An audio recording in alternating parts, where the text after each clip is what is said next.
Hello and welcome back to Tuesday Night Sport. However, slight mix, it's on a Wednesday today. Normally our Tuesday show, but we've had to shift it to Wednesday due to Exeter City playing in the Carabao Cup last night. So it's good to be back. It's my first show. I'm Niall O'Mara, your head of sport for the 2023/2024. And obviously my co-head of sport is Joseph Terry, but he's not here today. Really exciting year ahead. I'm looking forward to it. And first a big shout out to Tom, who's sitting to my left at the moment. He hasn't got a headset on, but he's been amazing with the tech. And without him, the show wouldn't have happened today. So big thank you to Tom. So it's a smaller panel today, but it's intimate. I like it. We're going to have some good chats and maybe a few fallouts, but a few good discussions. So let's go around the table, starting to my left. Introduce yourself. Hi guys, is the mic on? Yep. All right, I'm Andre. It's my first time here. I'm very excited. Big Real Madrid fan, and let's get the show on the road.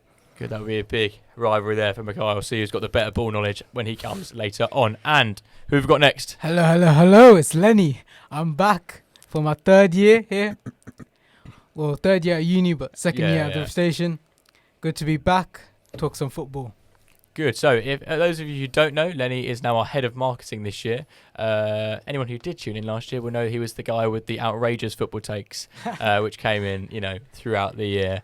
And I'm sure we'll be looking forward to much more of those today. So, how today's going to work? We're planning on doing a 7 till 10 show. If it will be that long, we don't know, but we'll go with the vibes.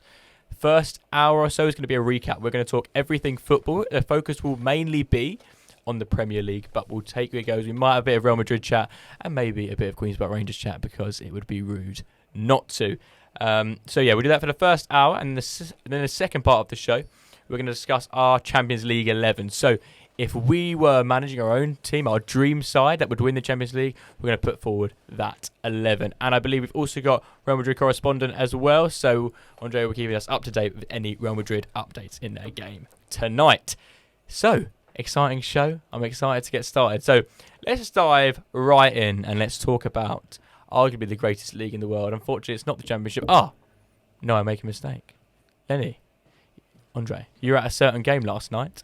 Just for everyone who doesn't know, Exeter City beat Premier League side Luton Town. Talk me through that game. A game where Exeter City go in underdogs and pull off perhaps the impossible.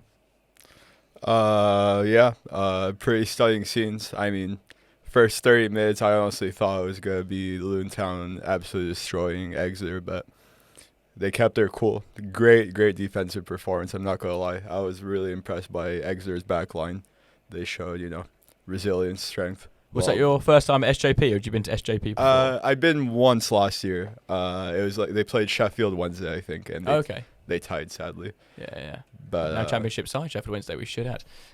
As a second experience goes, did you enjoy it? Can you see yourself going back? Or? Oh, absolutely. The atmosphere there was incredible. I was really happy with the atmosphere. It was a fun game. Exeter played well. And, I mean, tickets aren't too bad, so I would definitely go back. And quick question. So if you had the choice of the Bernabeu in Madrid or St. James Park, where would you go? St. James Park is just the best stadium in the world. There every single time, 100%. Good. So I'm happy to see that delusional shouts are still continuing this year from the panel. Talking of delusional shouts, Leny, opinions on the game? Luton weren't. They don't look like a Premier League side when I was watching them play yesterday. Yeah. The only standout player I would say was Tahith Chong. The rest of them don't play. They'll play Prem tactics, but they don't play like proper Prem football. But you've got some leaders on that pitch. You've got Tim Krul, who's arguably played for nearly, it feels like every Premier League side ever. Tim Krul was very good that game, but do you know what I mean? We often talk about leadership in football, and especially games like that, the experience you bring, and you should ooze a certain sense of confidence. Tim Krul's played on the biggest stages in the world, so surely communication isn't an issue at Luton. I think the Big Bank got better than them. Really? The Big Bank was going crazy. We packed out stadium, sold out. It was going crazy. The Big Bank was probably the reason. I put off Tim Krul towards the end of the game. Very true. And, you're a North London boy, so you would know a good atmosphere when you see one. So, obviously, a great result for Exeter City. And unfortunately, I can't say I relate to your two experiences. We're just going to quickly just have a little reminisce. I covered a Papa John's Trophy game last week. Only 7 days earlier, Exeter City lost 9-0 to Reading, so I didn't get quite the same experience. But it's Papa John's Trophy. I should add, very different tournament, a very young side from both teams. Obviously, as well, you look at Reading at the moment. Reading in such disarray financially and still being able to, rely on their youth in the way they did was a very impressive performance. But like I said, no, don't share quite the same joy for SJP at the moment. But I'm sure that will turn around again as Exeter City face Northampton on Saturday. So, have you got any dreams you'd like to get? Obviously, the draw is tonight for the Carabao Cup. Is there anyone you would like to see the Grecians take on? I would love a West Ham home game at SJP. West Ham. West Ham. Yeah, why? Yeah. I want to see Paqueta. If he can't, if they bring him here. Right. So, United are still in it. City play tonight. I feel like we need a team that we can have a chance with. Right, so then you've kicked it off in style. You've started the year. You have the option of seeing... No. You've got the options of, KDB could grace the turf at SJP. Haaland. Usually anyone in that City side... With the options we have, if we're not carrying, like, Mansfield and Ipswich, West Ham would be... It's a decent game. It's a very good game. 2, the turnout will be amazing again. The turnout's going to be fantastic either way. But but what I'm confused is you could have watched Erling Haaland play, but you think, no. I'll go for Lucas Paqueta. Okay. What if Newcastle win today? If you've already... I'd love to see Newcastle You've already SJP. predicted that Man City are going through. What if Newcastle... Well, we did. Well, Pep did. Okay, if it's not West Ham, to see, like, Bruno Guimaraes and, like, Isak, I'm out. True. Newcastle would be a great game, and the fans that Newcastle would bring would be something else.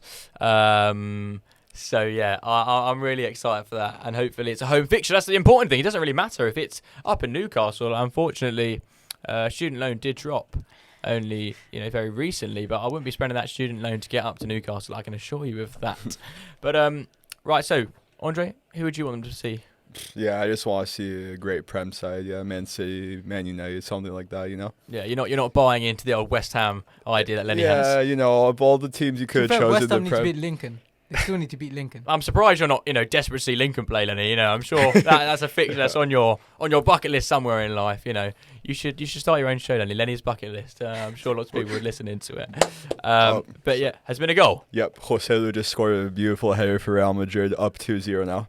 Perfect. So we're also getting live sport action today. Obviously, Real Madrid are playing 2-0 up now as well. Have they been the more dominant side so far? Easily, yeah. I mean, they're playing Las Palmas, bottom team in La Liga. Yeah, it's a game they should be dominating. They're playing yeah, exactly. The Jude Bellingham on the bench still, blah, blah, resting a few key players. But what's big is today is Vinicius is supposed to return. Okay. So fans are very excited about that. And, I mean, not too bad for Madrid, honestly. They could be doing more in attack, but dominating all around. Yeah, but it's a solid performance, isn't it? I think it's interesting as well, talking about obviously Vinny on the way back and you like to Jude on the bench. I think in football at the moment we're seeing a few rebuilds, and I'm going to touch on it in a moment, or maybe a bit later on in the show.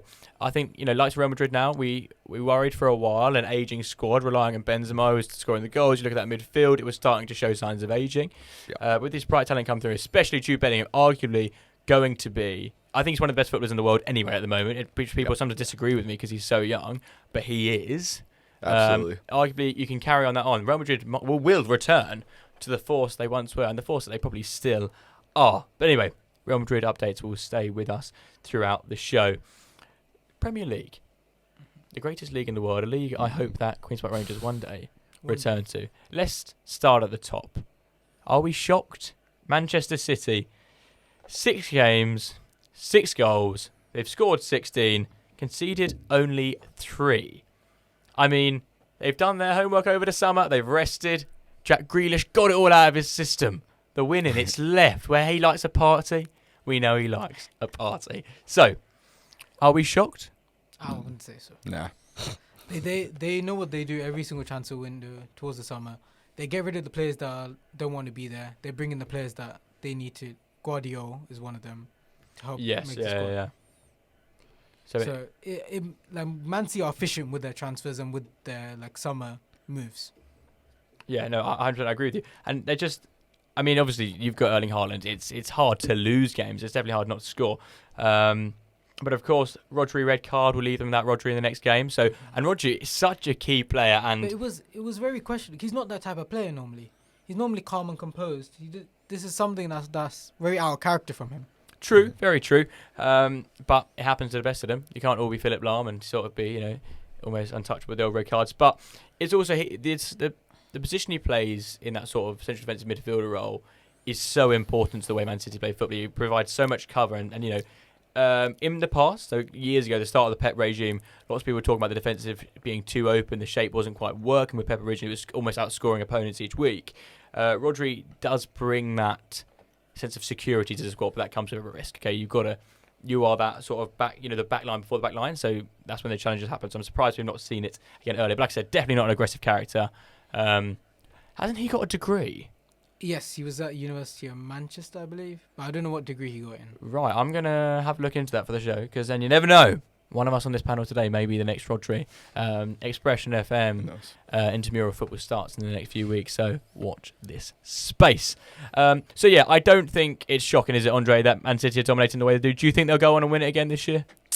I mean, who's stopping them, honestly? I don't see any team right now on You City's don't think, level. Arsenal could push them for their money again? Or No. I mean, Arsenal have made a lot of improvements. Yeah. I haven't been following the Prem too closely, but they Yeah. seem like a much better side than they were last year. Yeah. So, I mean, they have a shot, but Man City are just True. far above. No, I agree with the you. best team in the I world. like that. So, obviously, Real Madrid fan. They won it last year, the Champions League. Do you think Real Madrid would stand a chance if they come up against him, in a couple of months' time? Or do you think it'd be a closer affair than it was last year?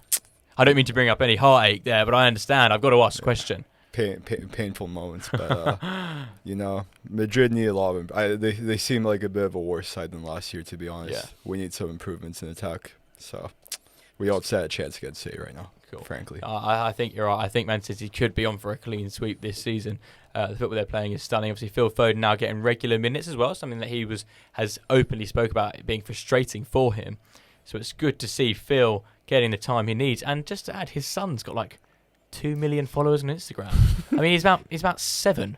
I don't know what the followings that you guys have got, but I don't think when you were 7 years old you had 2 million followers. Obviously, I can't speak for Tom here on my left. I'm sure he may have had similar numbers, but in terms of for myself, it's definitely not those numbers. But like I said, Expression FM on Instagram, Expression FM Sport as well. Always got to plug that. So content being created by a fantastic marketing guy all the time. Anyway, Man City, we're looking assured on bet. Let's sort of move down this table. Right, so I've got here on my screen, obviously Spurs sitting in second. I don't know if that's right. No, it's Liverpool in second, so BBC needs to update their website. But we'll talk about Liverpool, and that's what I was going to talk about earlier when we talk about rebuilds. There's a rebuild happening in Liverpool at the moment. Obviously, people worried. Adjusting last season was a poorer season, and Liverpool fans expect. So do you think a rebuild's happening, Leny? And do you think Liverpool fans should be excited again? The moves they've made are arguably one of the best in the league. Gravenberg, Endo, Szoboszlai, McAllister, and those moves have basically boasted made their squad better. Yeah. So, but they've got no European competition. They haven't got Champions League football this season, but they got Europa League. I feel like that could help them compared to the other teams who majority of them have Champions League football to play, which is harder than Europa League football. Yeah, but it's on Thursday night's Europa League, and Jurgen's never shy of a complaint, so it might annoy him, especially Thursdays, possibly then playing again on a Saturday, fatigue being a possible element there, and especially the style of football they play it's a high press, it's sort of a relentless style, so it wouldn't shock me if injuries do start to come. Do you think they got the depth to handle that? I think they might struggle with because they have loads of attackers, but I wouldn't say they have more depth in the back with defence. I mean, the one thing I would say about Liverpool is they've had a really good start, don't get me wrong, but tough fixtures ahead. They go to Spurs on Saturday. Obviously, a Spurs side, which I do want to talk about because I am in love with the Spurs manager, but I won't sing Robbie Williams' rendition of the song. But then to Brighton, Joseph Terry's loves. It's, a team we should now consider as real contenders. Yeah. Not contenders for the title, but I mean contenders for top 4. The style of football they're playing, it's fantastic. They brought Ansu Fati on loan, little signings like that. People I didn't know that Rob Holdings. When did Rob Holdings on the move? Anyway, he's gone. I didn't hear Rob Holdings. Rob Holdings gone. Well, we'll have to just sort of follow Rob Holding over the next few years of his career. Who knows where he'll end up? And then they go to on the 21st of October they go to Everton come to them on the Merseyside derby. So that's 3 fixtures back to back where you think, right, I know Everton aren't playing that well. I'm aware of that. But rivalries like that, form goes out the window. It really is just when you talk about atmospheres, SJP, atmosphere at the Burnabout, Loftus Road, all these fantastic stadiums. That really does make a difference in games like that. So I don't know. I think it's a tough few fixtures ahead for Liverpool, but a really good strong start to the season. Obviously, very recently playing West Ham convincingly. Darwin Núñez as well. Are we seeing the start to a Uruguayan man possibly following in the footsteps of Luis Suarez? Yeah, I feel like because the first season he was here wasn't his best. Wasn't the best. It was the same with Suarez, so it took Suarez time. It would take some time. The Prem is quite a hard league. I mean, you could do it, Lenny. You could just rock up and it'd be fine. But Okay, anyway, maybe 30 goals a season. yeah, exactly. Yeah, easily from the midfield as well. Darwin's showing his class this season. So far, he's been good. Yeah. I reckon he could prove to be one of the top. And if they could use him properly, he's so physical. And there are certain. And I was having a conversation with a friend a couple of days ago about certain players you would just hate to come up against. So one I'm going to bring up, and I've got to do it. Sinclair Armstrong, Queen's Park Rangers at the moment. Absolutely fantastic, young Irish international, really big lad, and it's just relentless pressing. And I was at Loftus Road just 2 weeks ago now. I remember thinking I couldn't think of anything worse. You got players like Sinclair doing it in the Championship. Darwin again, a big unit, a strong man. If you're on the ball in the back, if you're not that confident playing around the back, which we have seen from the lower sides, they're not as comfortable playing out from the back. But a style they definitely try and adapt, especially when you come into the Premier League, and sort of it's a way of drawing players in to then find pockets of space. It's something I definitely think will be found quite hard for some of these teams. So I think, we'll see. But that's any more to say on Liverpool at all, Andre, or should we move on? Let's move on. Let's move on. Right. So I've got to mention next. I sort of wanted to talk about it earlier. So we have to talk about Arsenal and Spurs. I know Brighton are in third at the moment, and we will definitely talk about Brighton because it would be unfair not to. But firstly, let's talk about North London Derby. I don't know if any of you guys got a chance to watch it. One of the best North London Derbys I've seen for a while.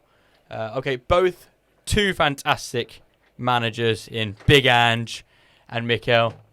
Hello, Michael. Michael just joined us in the studio now as well. So, a really big game, and it started showing, Lenny, your end's North London, started showing, that North London are really putting themselves back on the map, playing good, expansive football. It's looking exciting. Yeah. In your opinion, Lenny, what colour is North London? Is it red or white? Arsenal are the better team, but I prefer Tottenham.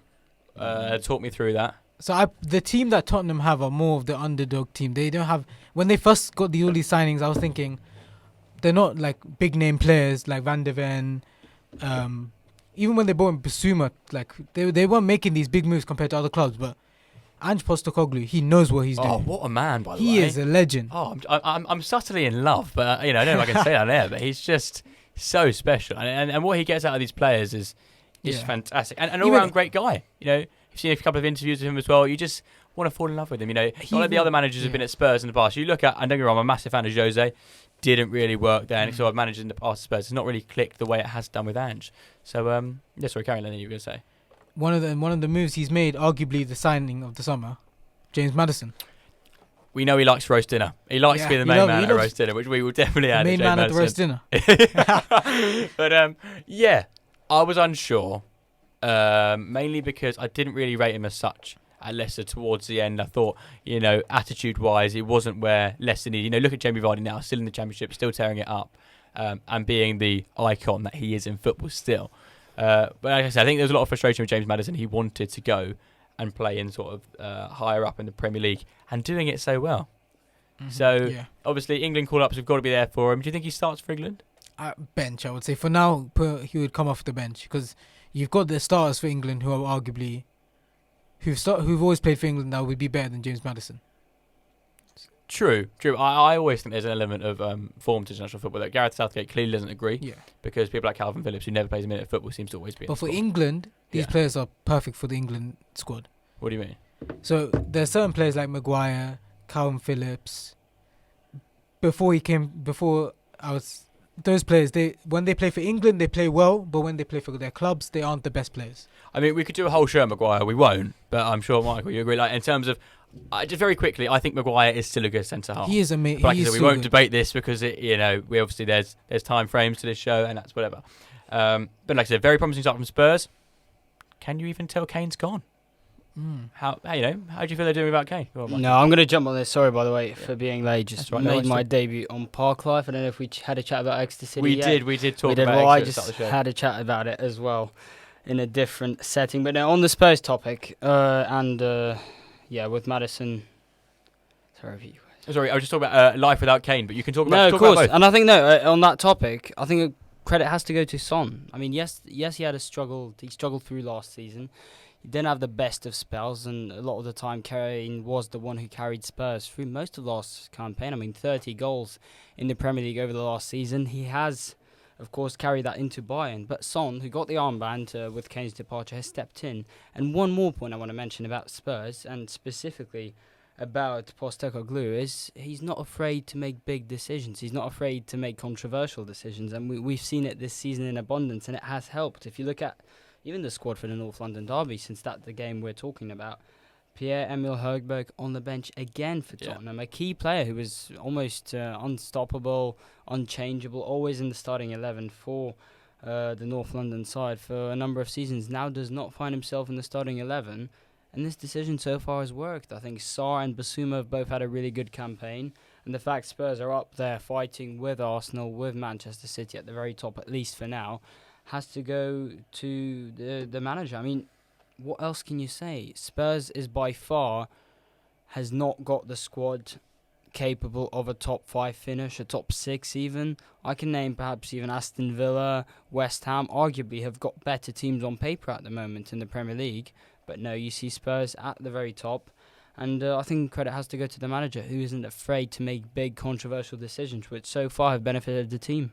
I think you're so right. And as well, that's what the sign of a great manager is. You look at Sir Alex in his last season at United, that squad was actually quite poor. And if you look at that United, his final year, a good manager can get it out of any player, really. But Spurs looking very promising. I'm sure Spurs fans will be excited. Switching just to, a bit further down that tube line, we're going to get up at Holloway now and walk up to the Emirates. Right, what are we thinking of that? First thing I want to get the thoughts on is the goalkeeper situation at Arsenal, because we had conversations last year, lots of praise for Aaron Ramsdale at times. Ramsdale's a strange figure. I've had a bit of a weird relationship. Is there an update in the Madrid game at all? Rodrigo just missed another chance. He's just in awful form this year. He is on a terrible goalless drought. I don't think he scored since the first match of the season. Something like that. He was offsides anyways, yeah. But no, terrible. It's still a dominant Real Madrid display, though. Is it sort of showing signs of improving, or? No, just dominant, controlling the ball, controlling the game. Not too many chances as of late, but Las Palmas completely out of it, honestly. I mean, for La Liga, the big question is, have Girona won this weekend? Because at the moment, they are the team that could go top of the table if they win their game. It's at the moment, Real Madrid overtake Barcelona, who obviously lost points at Mallorca yesterday. But the big question is, have Girona won? And the answer is yes. Well, Real Madrid will not be top of the table, regardless of how this game finishes, but they will overtake Barcelona, and they may have a chance now with Valverde on the right. I know. And a big game coming up this weekend, actually. On Saturday, Real Madrid does play Girona, which will big matchup in La Liga. Girona have been pulling off an incredible run this season. We all know how they've managed to be top 3 out of nowhere, but pretty remarkable stuff. Yeah, where did they finish last season in the Liga? About mid-table, I think 9th or 8th season. I love that. I absolutely love that when a team out of nowhere comes and dominates. We don't see enough of that in football. A lot of time, La Liga gets a little bit of stick for being only a few teams in it, but proving a lot of people wrong. No, I think that they had this one big game against Real Madrid, notably, with Castellanos scoring 4, and that match basically getting him a Team of the Season FIFA card, which a lot of people really enjoyed. But no, back to the Arsenal game and the goalkeeper question that you raised just a moment ago. It's a controversial one. It's a difficult one as well. I mean, do you change a keeper who's been there for you? And we have to say a strong campaign. Arsenal were really good last season, but the stats don't really talk in Ramsdale's favour. And also, a lot of people are of this opinion, perhaps a bit controversially, that he does over-exaggerate a bit his saves. He is a bit dramatic. That all the action that is created through him flying through the air, getting his fist to it and just tipping over the bar, perhaps could be substituted with him better positioning himself on the goal line and comfortably claiming it. A lot of top goalkeepers do, the likes of Ederson and Thibaut Courtois. So it's questionable. David Raya has proven himself in the Premier League and got his chance in the season. I don't think that competition is over, and quite likely so, given Arsenal are now playing in Europe and started quite successfully there. They're so far in all of their competitions, they might need both goalkeepers. Very true. I mean, I think that's Ryan saying. I can't remember who said it. I think it might have been Paul Merson on Sky talking about how, Arteta was asked a question and it was very much he's going to take it game by game. I would say in regards to Premier League, you don't often see many clubs, and I'm not saying it wouldn't happen, who are that successful where a keeper is changing week in, week out. Because again, it just comes with, there's normally in a squad you see a structure. You've got, like I said, at City there's a certain spine.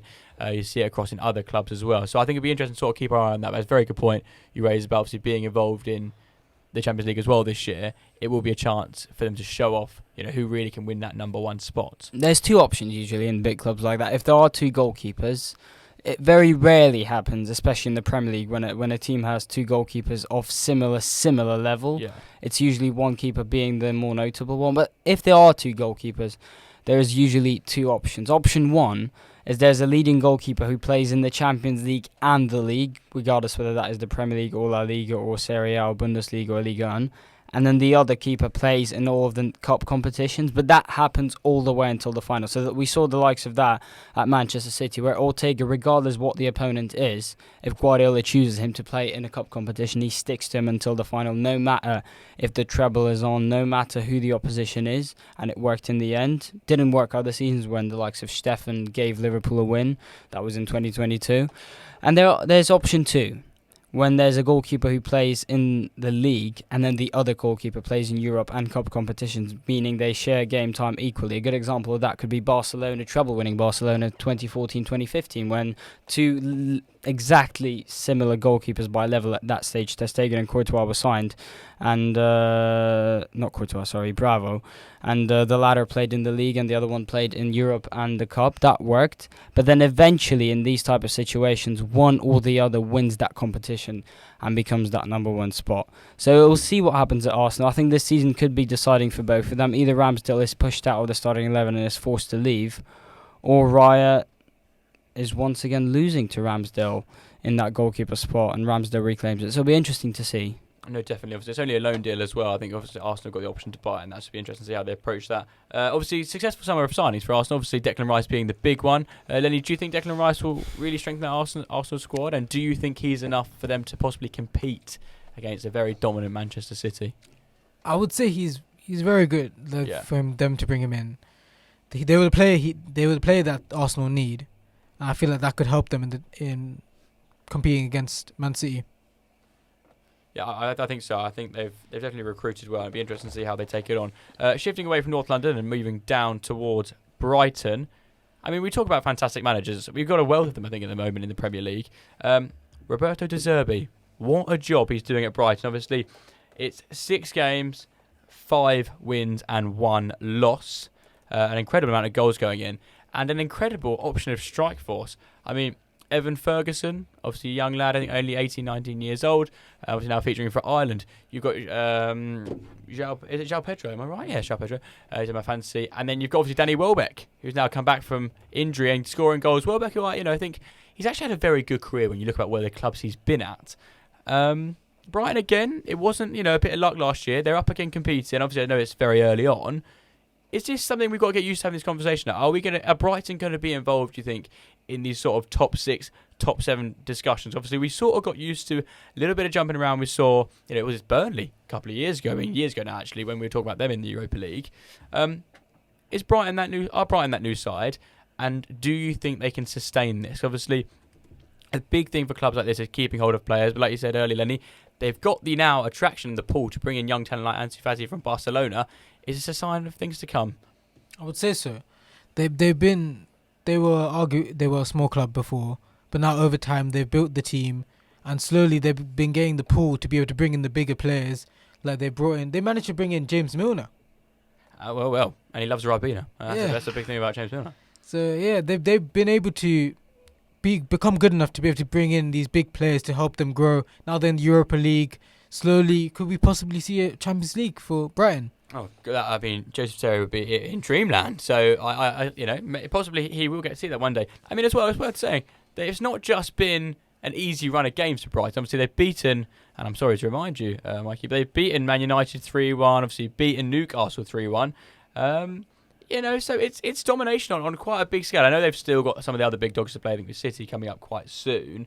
I didn't actually catch the Man United Brighton game, but did you manage to get any glimpses of that at all? Or you got any sort of thing to say, Mikey, on Brighton's performances so far in the league? No, definitely. And you mentioned that game specifically. We can talk about that. Brighton were on top, as they were a few times against Man United. But in that game, it was the most 3-1 deserved 3-1 result that could have happened. The only question for Brighton, I think, this season is, do they have the squad depth and the capacity to compete in all competitions?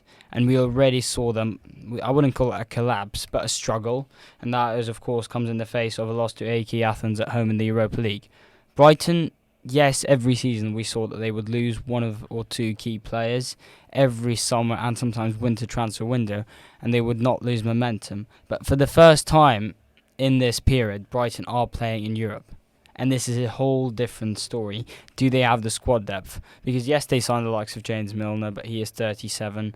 The likes of Ansu Fati can be very injury prone. But even if you take everyone that they have signed, there's not that much squad depth for all those competitions.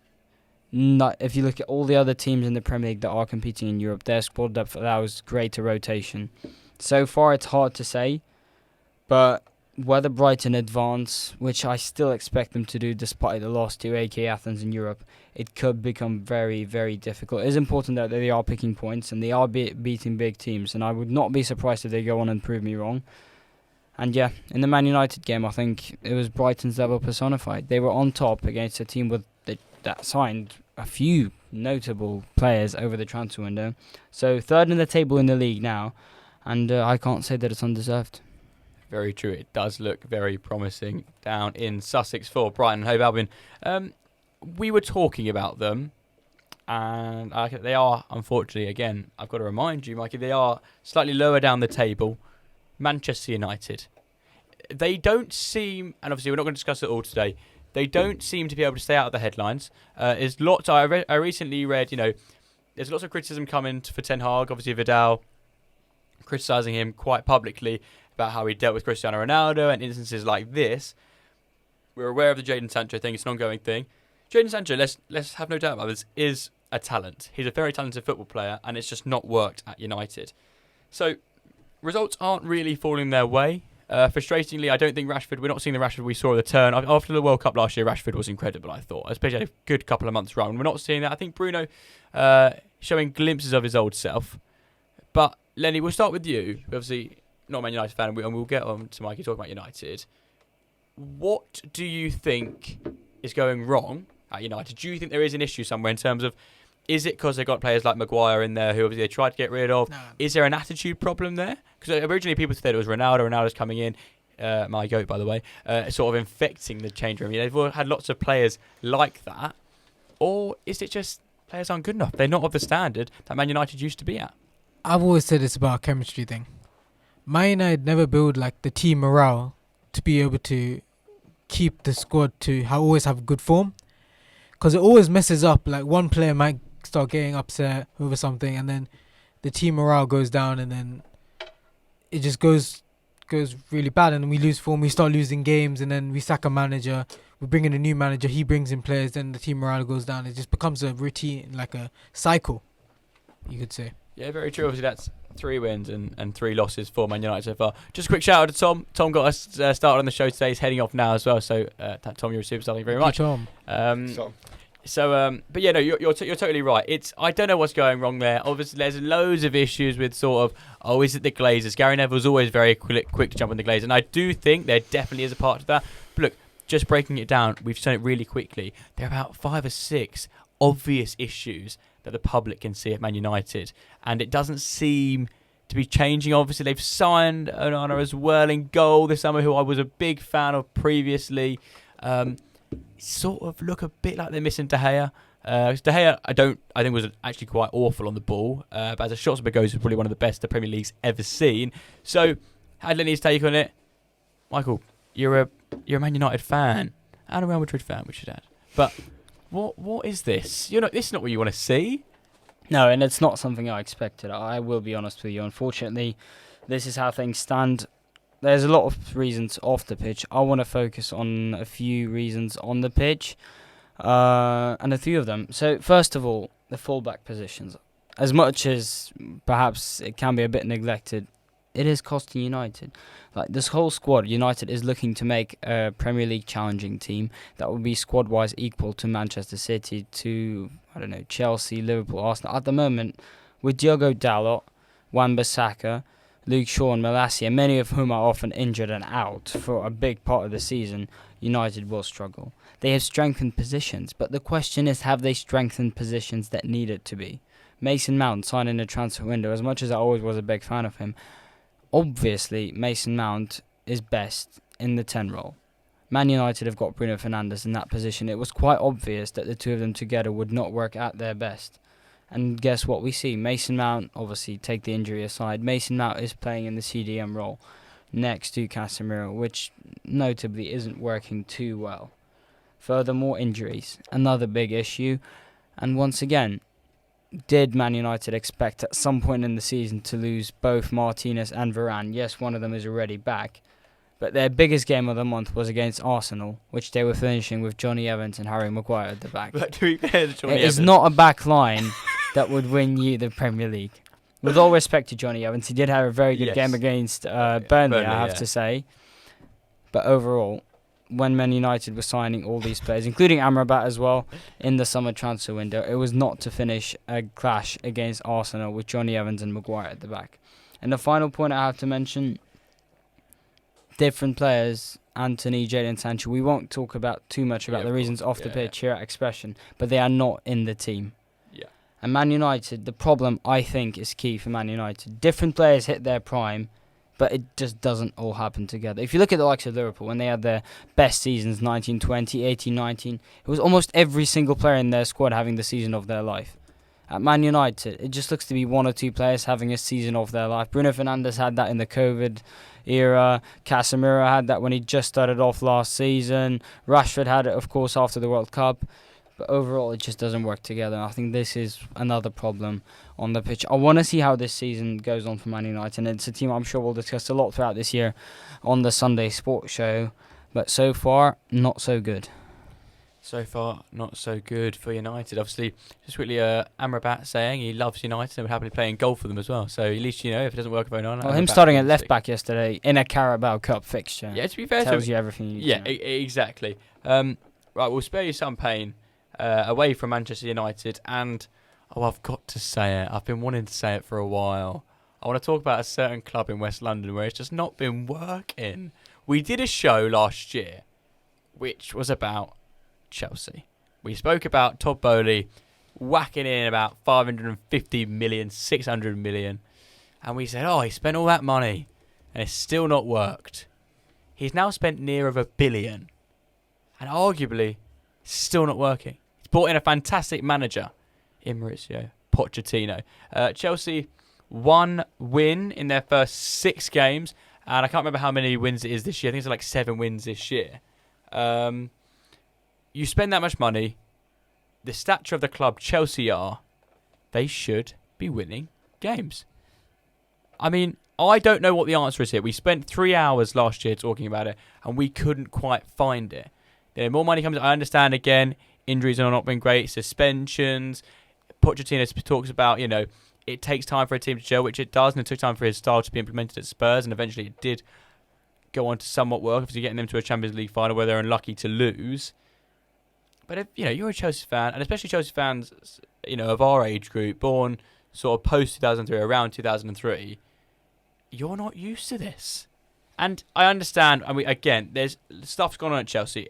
We won't talk about it today. But Todd Boehly comes in, big surge of money, very hopeful. They've got an amazing training ground in Cobham, and they've signed some really talented players. But the squad is still huge. The wage bill's still massively too high, and they're underachieving. This is the Chelsea side that aren't in any European competitions. They currently sit 14th. If they've got relegation battle form. They had relegation form towards the end of last season. I understand managers have come and gone and it's not quite worked. Pochettino, he's come in. It's not working. Is it a matter of fact it's going to take time?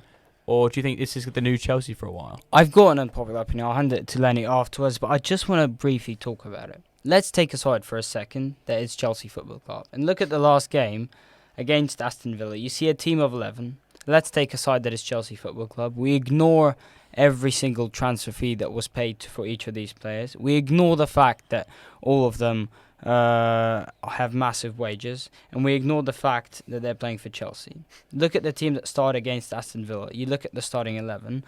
Would you say that it's a top 6 team or a top 8 team even? No. And now right. add to that most of this team had not previously played together. What do you get? You raised a very good point, and you pulled me up on almost a blatantly obvious bias. So I appreciate it. But I understand that.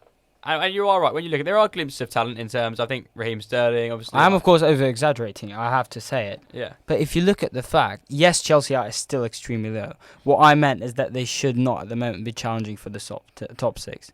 But still, looking at the squad, looking at the manager, 14th is, I have to say, unacceptable. But you get the idea. Yeah. I mean, it's a younger squad, so I will say. Obviously, I know you've got the confidence of the leadership of Thiago Silva in there, which I think is really important at the moment in that Chelsea side. And in all fairness, it's just not been going their way as of late. 1-0 to Villa and 0-0 at Bournemouth, 1-0 to Nottingham Forest. Obviously beating Luton 3-0. There's not been huge deficits. You know, they're not losing games dramatically. They're not getting embarrassed. And their performances at Stamford Bridge so far, despite the last two, it started off somewhat okay. It was getting quite a convincing draw to Liverpool on the 13th. That was, I think a lot of people were saying then, okay, right, is this a new Chelsea? Are we seeing this? Obviously, it stunted at West Ham and then picking back up again against Luton Town, who we may add recently lost to Exeter. And as we speak, Chelsea have now kicked off against Brighton in the third round of the Carabao Cup tonight. So I think it'll be interesting as well if we just quickly look at that. So the lineup for this game, so it's very similar to what they did the other day. But you're right, when you look at that squad, even in it's their second team now because of a few rotations, it doesn't look like such a strong side. But then the fullbacks, Ben Chilwell, a while ago people were regarding as one of the best fullbacks this country has. So there is elements to it where you think, hey, right, the squad isn't as strong, if you just, like I said, you look at it on paper, as it should be. But still, I mean, again, coming back to that financial aspect, you can't spend that much money in football and it not work at all. Lenny? I think one of the main issues is that Chelsea don't know who their best starting 11 is. Yeah. The team hasn't been around together to be able to know who your best 11 are. Because you've got so many youngsters, you've got so many big signings in, to the point where you don't even know who should be starting and who shouldn't be starting. It's not the Chelsea that was there like 5 years ago.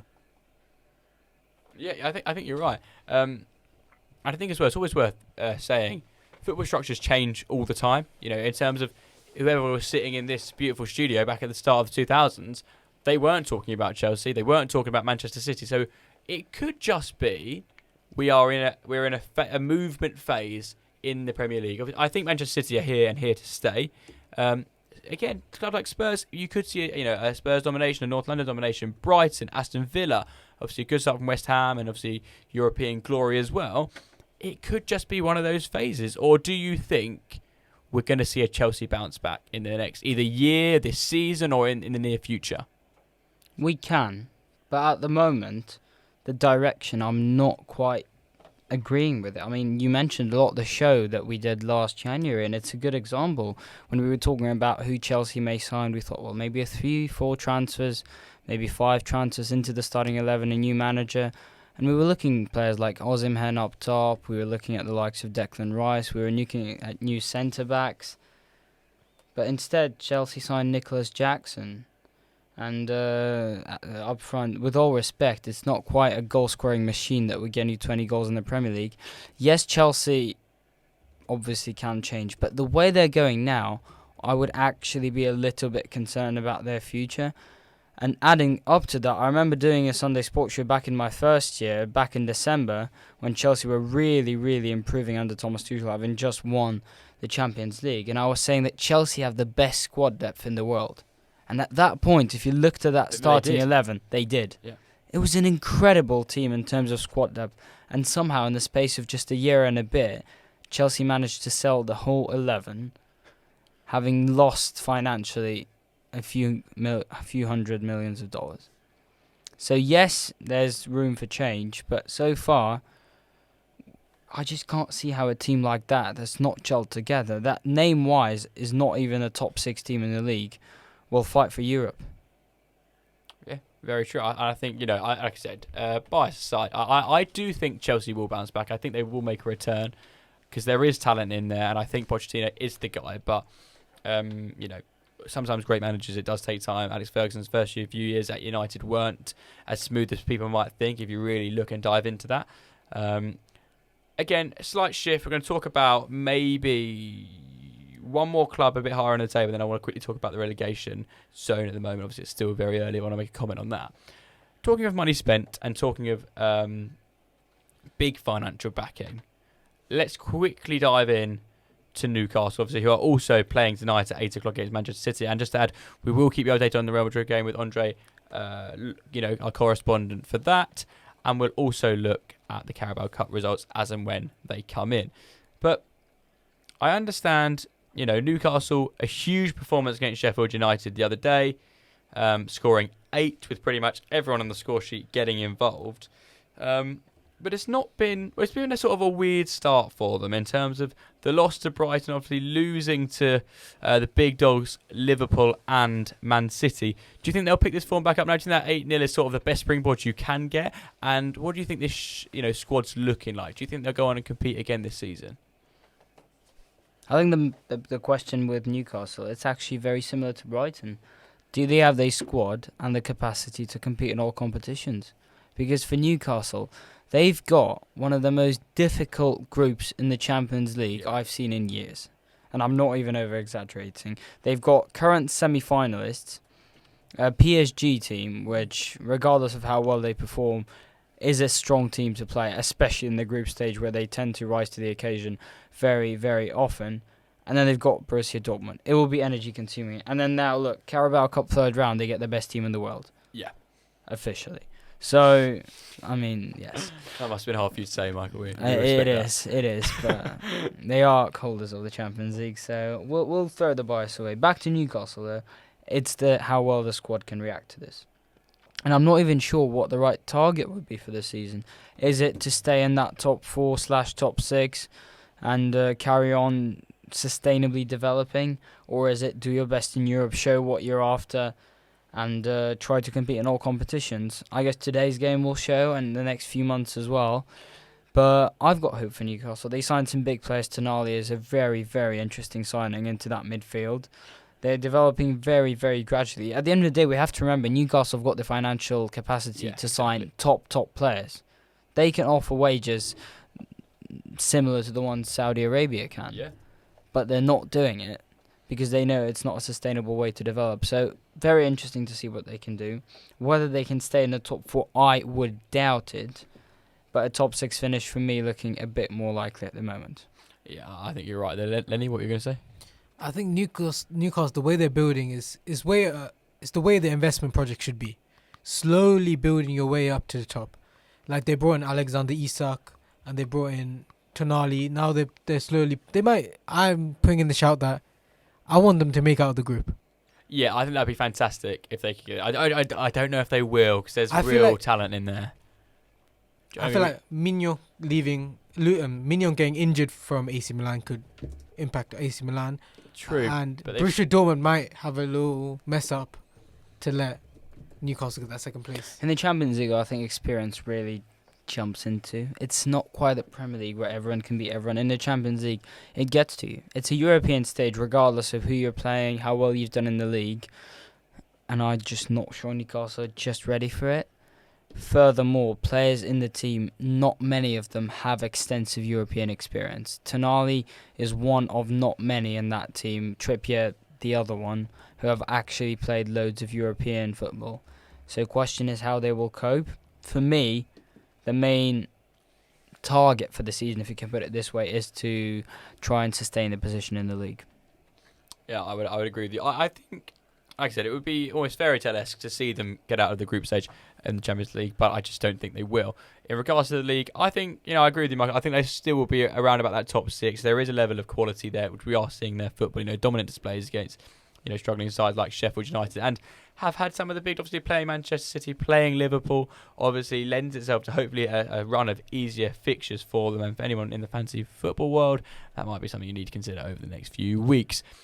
So, Newcastle United obliterate Sheffield United 8-0. When we look at this, and I was chatting with my housemate earlier today, not a great advert for the Championship, is it really? All three promoted sides sitting in the relegation zone, no wins to their name. And I remember my predictions I did for the show and for the Premier League this year on Expression FM, I had Burnley. I really thought, this Vincent Kompany Burnley side, who played dazzling football in the Championship, walked past opponents, not Queen's Park Rangers, we beat them 2-1. Just sort of silky footwork, silky football. It was just, it was enjoyable to watch. It's not been the case so far for Vincent Kompany's Burnley side, and that is much to my surprise. Obviously, I understand have been some challenging, fixtures in terms of recently playing United, getting a point at Forest, playing a very informed Spurs side, Manchester City, Villa. So when you really look at the teams they've played so far, it has been a tough run of results, and maybe it will pick up. Then again, it's Newcastle again, so it could just be run-of-the-mill for Burnley. Hard set of fixtures to really start with. And to be fair, they did sort of put on a fairly strong defensive display against Man United. I don't think Man United dominated that game. I think Bruno's goal was a beautiful strike and hit really well and taken really well. Vincent Kompany, this is, I think, a real test for him as a manager now. Are Burnley going to get out of this rut, or do you think we could see them slip back down? I know it's very early for predictions, but do you think this is just unlucky with who they've played? It's going to take time to adapt to the Premier League again, or do you think they're not quite ready? I think they stay in, and you would want to hear my reasoning for that. And you mentioned one of them already. It's a baptism of fire. I've never seen such a difficult start in the Premier League for a side that has just gone up. You get Manchester City in match day one, sorry. Well, obviously you're not getting anything from that game. And after that, you get Aston Villa, Spurs, Forest and United. I will be honest, I haven't watched every single game of these. I can focus on the last one, though, against United. I did watch the full 90 minutes of that, and I can say, as much as I hate to say it, Burnley were the better team. And 1-0 is a fully undeserved result in that game. They deserved at least a point in there. Yes, they couldn't beat Forest, but Spurs, we discussed, have started really well. So have Villa. The question is, how will Burnley react in October? I struggle to think that they can find a result against Newcastle away, because St James's Park is a hard venue to go to these days. But October really will show where Burnley will stand, and I think it will basically, to some extent, determine where they finish. If Burnley go through October very, very comfortably, get at least, let's say, 7 points in that month, 7-8 points, I can see them finish easily 12th, 13th, maybe 11th, and I would see it as a good intermediate result back in the Premier League. I think it'd be fantastic. If they don't go through that month, they will, unfortunately, have to fighting for relegation for the rest of the year, because some teams that we expected to struggle are not struggling as much. Crystal Palace have started okay, Forest have started okay. Even Wolves and Everton have got a win to their name, unlike Burnley. So it's going to be interesting to see how Burnley get through opponents, let's say, who are their level at the moment.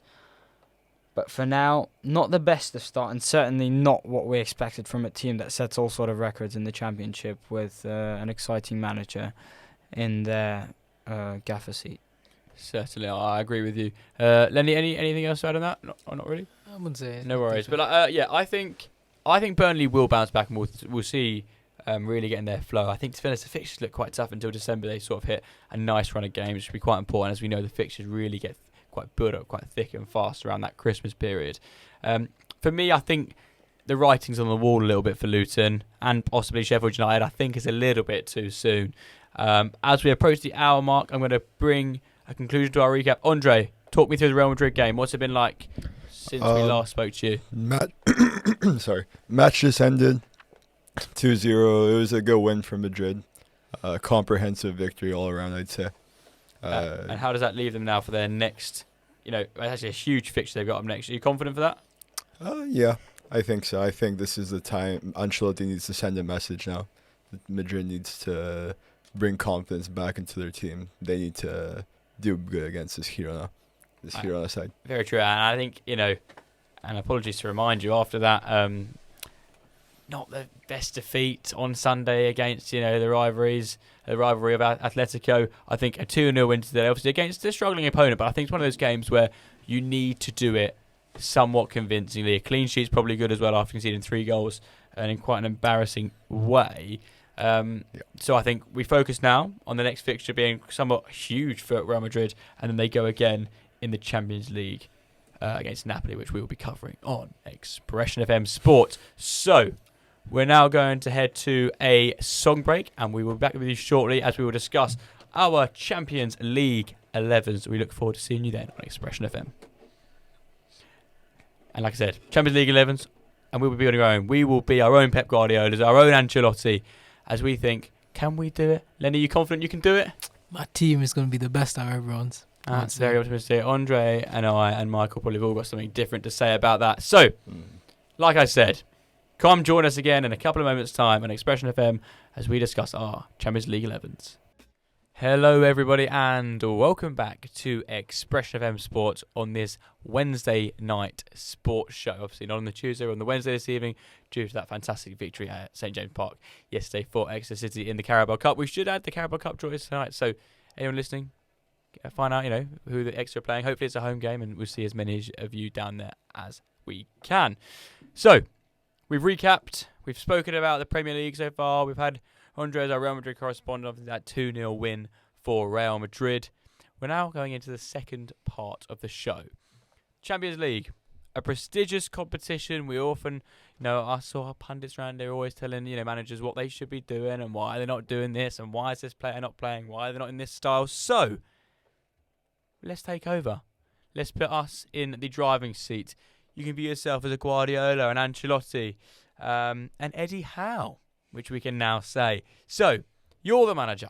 I want you guys to pick, and I'll be picking my own, your current best Champions League 11. So it can be from any team as long as they're in the Champions League. From Bayern to Copenhagen to Arsenal to PSV. Choose anyone who you want to choose, as long as you can give me a good enough reason. But we'll go around the table and we'll switch up the order. If your player is said, unfortunately, you cannot say that player again. Leny will be up first for us. The formation is going to be a 4-3-3 because, I'm now a new head of sport and I have my deputy station manager sat to my left, and obviously I've just taken over, and his was fantastic last year. I'm going to choose 4-3-3. I think it's the best formation in football. So, let's get started. Like I said, Champions League, best 11 from any side. As long as it's in the formation, you can give me a reason why, but if they are said, be prepared to change your answer. And if you give a rogue answer, aka our new head of marketing, Leny, we will question that answer. So, when you're ready, Mr.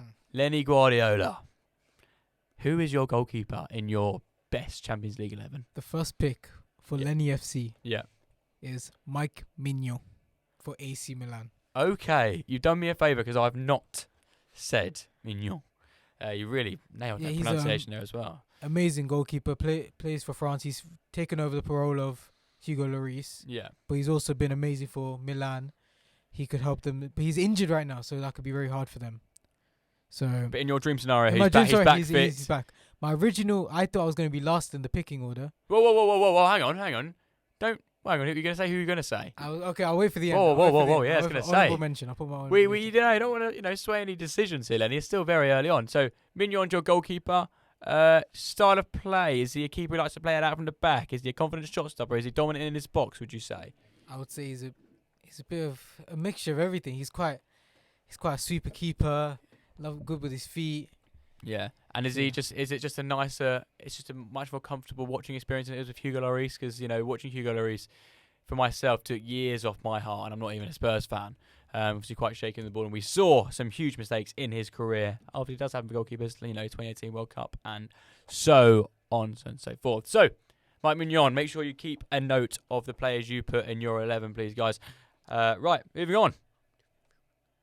Lenny will recap at the end all of the squads, and we'll talk them through, and you can decide, whoever's listening, who's got the best squad. Right, Andre, your goalkeeper, who's going to be?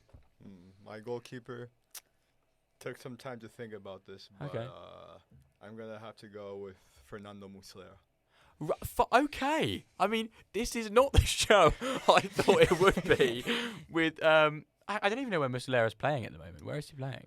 My favorite team, Galatasaray. Oh, right. Sorry. Yeah. I mean, I had no idea. Obviously, in Group A, it's a hard group. Bayern, Copenhagen, Galatasaray, and Man United. Is he Uruguay? Play for Uruguay? Yeah, he used to be. He was Uruguay's captain up until a few years ago, but he's retired from the national team, of course. Blah blah. I mean, this possibly is my favourite shout on Expression FM this year, possibly all year, that he's come out as your goalkeeper. Is it just because of a fondness towards Galatasaray? Is there something about his playing style that you enjoy, or? I mean, he's probably been Galatasaray's most important player over the last 10 years, to be honest. He's been there through it all, you know. He's stuck with us despite all the. He could have moved on to a bigger club, honestly. But he's stuck with us. He's our captain, cult hero, legend, blah, blah. And he's still a great goalkeeper. So we're going to... What's up?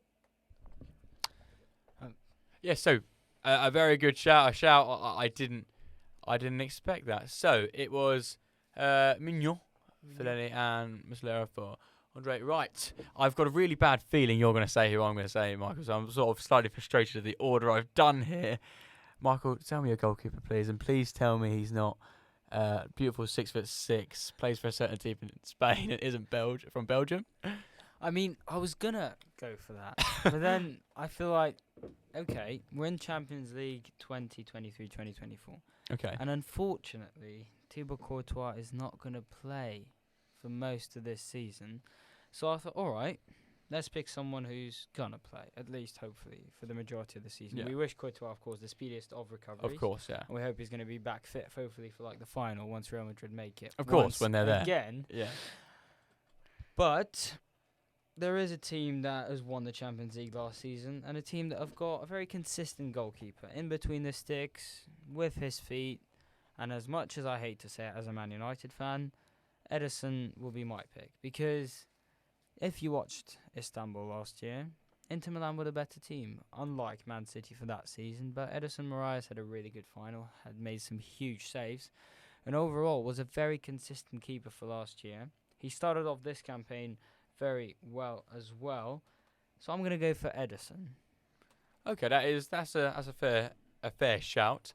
Right, fine. That leaves me with quite an easy job. I mean, I'm actually not going to say Courtois either. And I'm surprised that no one said a certain young Italian man who plays for Paris Saint-Germain. I'm going to go with Donnarumma. Whoa. We've had a few... Pick. Huh? Good pick. Oh, good pick. I was going to say, I thought a few... Well, hang on. I've got a few disagreeers over here. Why is Donnarumma not acceptable? I don't know. I just haven't seen Donnarumma be at that level that he was in the Euros, obviously, a few years ago. I think he's been a bit of an overrated keeper in my books. He hasn't been spectacular in any way over these past years. I don't know. I think... Oh, go on, Michael. What are you going to say? No, I have to agree with Andre there. I mean, if I'm, for some reason, decide to waste a bit of my weekend watching Ligue 1, you know, we've all got bad habits. You know? Yeah. Here's one of mine. Usually making omelets, you know, and to go something with it on a Sunday morning. Nothing wrong with a bit of an omelette. I like that. No, but there is something wrong with a League One clash, and every now and again I watch PSG play a team in Ligue 1. And I see errors from Donnarumma. He's just not as confident as he was. And we all remember what happened in the Champions League as well in 2022 when PSG were in cruise control against Los Blancos. And then Donnarumma decided to give the ball to Vinicius Jr., which started off an incredible comeback at Santiago Bernabeu. And I have to agree, I don't think Donnarumma's been as confident since that Euro final at Wembley, which most of us will dread to forget. But... yeah, I just don't. But he's only 24 years old. Which is the most incredible thing, because there's Yeah, a feel yeah. that he's played for ages. Exactly. Yeah, it does feel I remember like at pre-season at 16 against Real Yeah, Madrid. Exactly. He was one of those guys you always bought in on career mode on FIFA. You know, you can't really afford him You now. still can. Yeah. But yeah, no. I mean, I think Gianluigi Donnarumma. He's like you said, 24 years old. If he was in Exeter, what would he be? A PhD student? He'd be walking around, you know, the campuses. You wouldn't even notice it. Well, you would notice him. He's a very big man and enjoy playing for the Bucks Ones. Well, I hope he's playing slightly higher standard than the Bucks Ones. But Bucks Ones, please don't get me wrong, still fantastic standard. Devon League shout out. Yeah, exactly. So, no, I would go with Donnarumma. I think, you know, he'll come into himself, I'm hoping, this season, and really start to show everyone what he's about and live up to that potential that we all know he has and will go on to achieve. So, a complete... Oh, no, what were you going to say? Yeah, no, I'm just a little shocked that nobody brought up. I just want to put out honorable mention out there. Ter Stegen. Yes, very We true. need to save Barcelona place for later in the squad. Yeah, really. No, I think the problem with Ter Stegen is he plays for Barcelona, and unfortunately we've just forgotten that this club plays Champions League football. Yeah, as much as I love to say him, I I remember was about United. to say, are they in the Champions League? And I've just checked they are in Group H. Yeah, Group H, a group that they should win. Otherwise, I Yeah. would get worried. But Barcelona have not played in the playoff since losing to PSG in 2021. So, incredibly enough, since Messi has left, other players... Messi is the last player to score for Barcelona in the Champions League playoff. Oh, that is actually quite a shock. That's an interesting fact. Yeah. But no, Barcelona players, I'm sure will appear later in this show. I'm actually shocked. I've done my 11 already, but I'm looking at that Barcelona. It's got some very talented players in there, actually. I think, obviously, I know they're not sitting top of La Liga, and obviously Real Madrid are above them, and obviously other sides. But, you look at the spine of the squad, it's a strong squad. You've got still a bit of youth in there, João Cancelo, who I'm a big fan of, so I don't really know what happened, because he was one of the best fullbacks in the world, and then he sort of was shipped out to Bayern, and it didn't quite work as well. But he's been quite fantastic at Barcelona. The few games he's played so far, he's been exactly what Barca have been missing at right back. And yeah, so like I said, he might shine again. But like I said, it's not something that I considered this year. Obviously, Gundogan there as well, now gone from City. De Jong, Lewandowski, we know is a goal machine. João Felix, will he come back to shine? Who knows? He might even be in some of your squads. Wouldn't shock me, Leny, if you came out with something outrageous like that. So, moving away from the goalkeepers, arguably one of the most important positions on the pitch. Let's go to who you've got at left back. Starting with me. I've gone, and again, I spoke through my housemate with this, because I sort of always make sure I run through. He's a big football fan. We need to get him on here. I always sort of say, make sure I don't say anything too rogue, as we've seen from our Instagram. I can sometimes come out with certain comments which people disagree with. So, anyway, a player who, this must be 2 Champions League finals now, and Mikey, you'll know, you're a fountain of knowledge. Bayern, when they won it, was it 2021 or 2020? Was it 2020? COVID season, Yeah. August win in Is that when Alfonso Portugal. was unbelievable? It's Alfonso Davies. Is that who you had? That's my one. He's just so likable as well, and Yeah. he just honestly brilliant. Yeah, obviously He's a Canadian lovely left back. player. I mean, I always think about that time. He just, the way he is on the channel, he just bombs down that way. And I think we'll see a lovely link up this season as well with Harry Kane at Bayern Munich. They can really utilise these channels. Well, I think Alfonso is going to be fantastic for Bayern Munich. So it may be a fairly standard shout, but I've gone for Alfonso. Again, my team's very youthful. It's very young. I'm building a team that's going to dominate the Champions League for the ages. Andre, I don't know if your keeper will be playing the Champions League in 10 years' time. Muslera might be only a few more years left. And so, if you have got Alfonso Davies in your team, gesturing to my head of marketing, I suggest you take him out. We'll do. Alfonso Davies, my left back, terrific going forward. I think defensively as well, there's still room for improvement. As long as he keeps running, he doesn't need to Exactly, and defend. running. He's been assisting Kane in the Bundesliga right now. Exactly what I'm saying. So the link up's going to be something else. I'm excited. So, Alfonso Davies in my 11. Michael, who's in yours? I've got a choice of 2 at the moment. Alfonso Davies actually not someone I thought of, but a choice of 2 players, and they both come from the same city. No, they play in the same city, of course. They do come from 2 different countries, France and Spain, consequently, but they do play in the same city called Milan. And I'm choosing between Teo Hernandez and DeMarco. Ooh, okay. And like just narrowly, is going to go to Teo Hernandez, just with that experience, just because he did feature in a country starting 11 that reached a World Cup final. Some incredible goals over the years. A few trophies to his name as well, and even a Champions League trophy, although he did not start for the majority of that competition in 2017-18 for Real Madrid. But Teo Hernandez just edges it over DeMarco. Current form perhaps would have given it to the Spaniard, but for now it's going to be Teo Hernandez at left back to join Ederson for my team.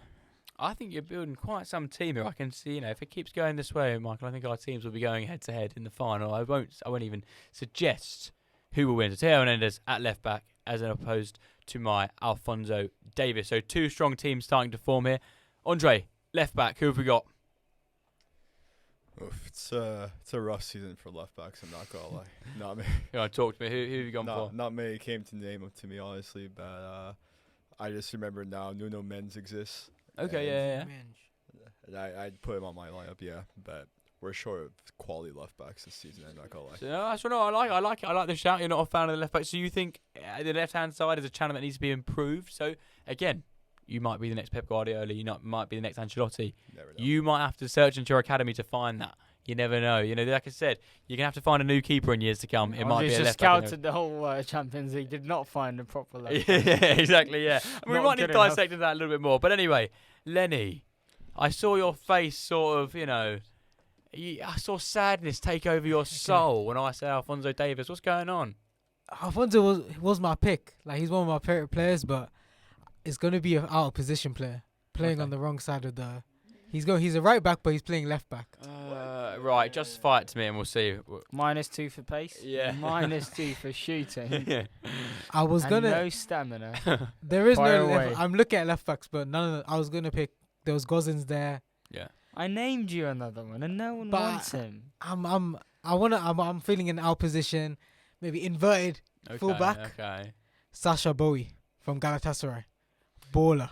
I didn't expect this. I did the research before the show, and I've looked at Champions League. I thought Andre to fine. back him, how good he I is. thought that's fine. We won't need to talk about certain club. Galatasaray. We've got more Galatasaray. Okay, bear in mind we've only got 2 positions so far. There's more Galatasaray players than there are any other. So if this is a trend that continues, that's the. Yeah, exactly. Yeah. Don't worry about Real Madrid. That's more up the higher up the pitch. Okay, right, fine. Well, they have to qualify now, and they better win the group. Yeah. Not looking likely, though, having drawn Copenhagen at home, but they have to do it now. Yeah, very true. So, I'll make sure you're keeping a note of this. So I won't remember all these Galatasaray players as it builds up.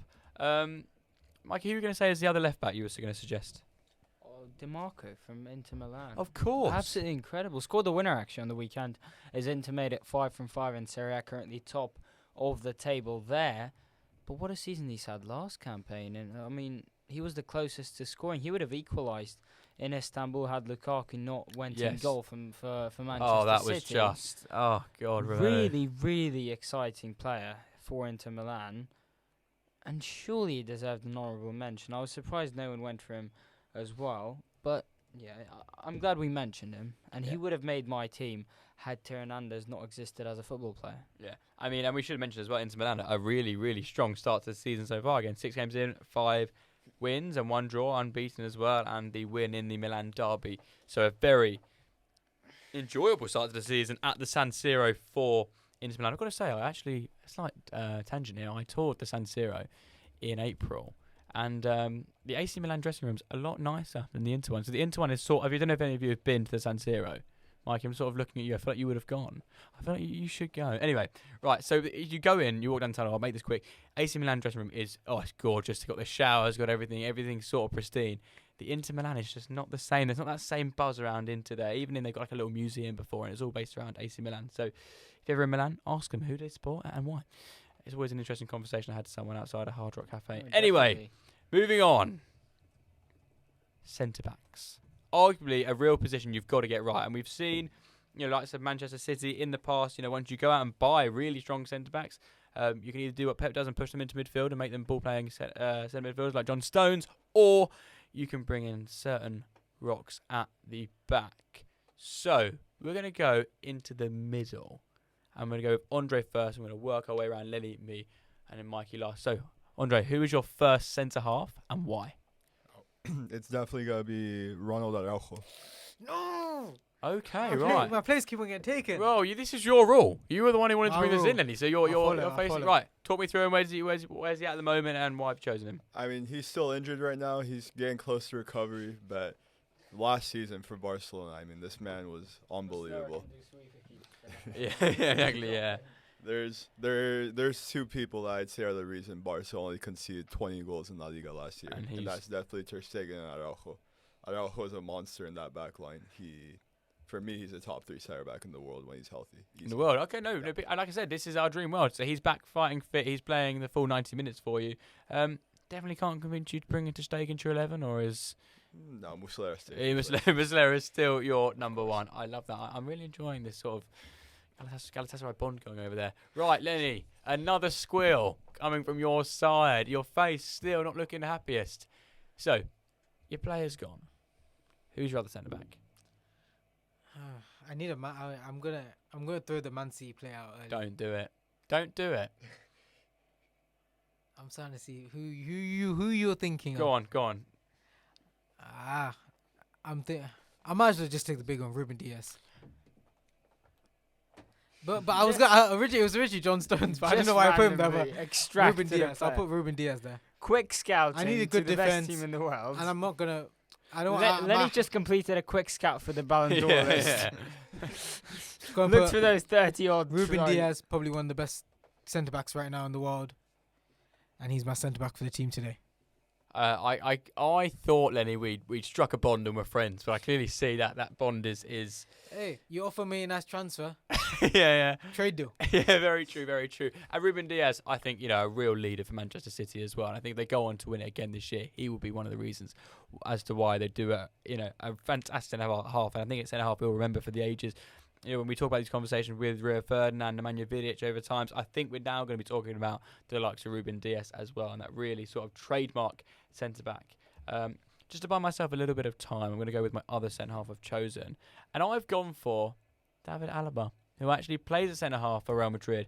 I've always had a soft spot for him, from his sort of outrageous free kicks to his tremendous sort of, versatility at the back.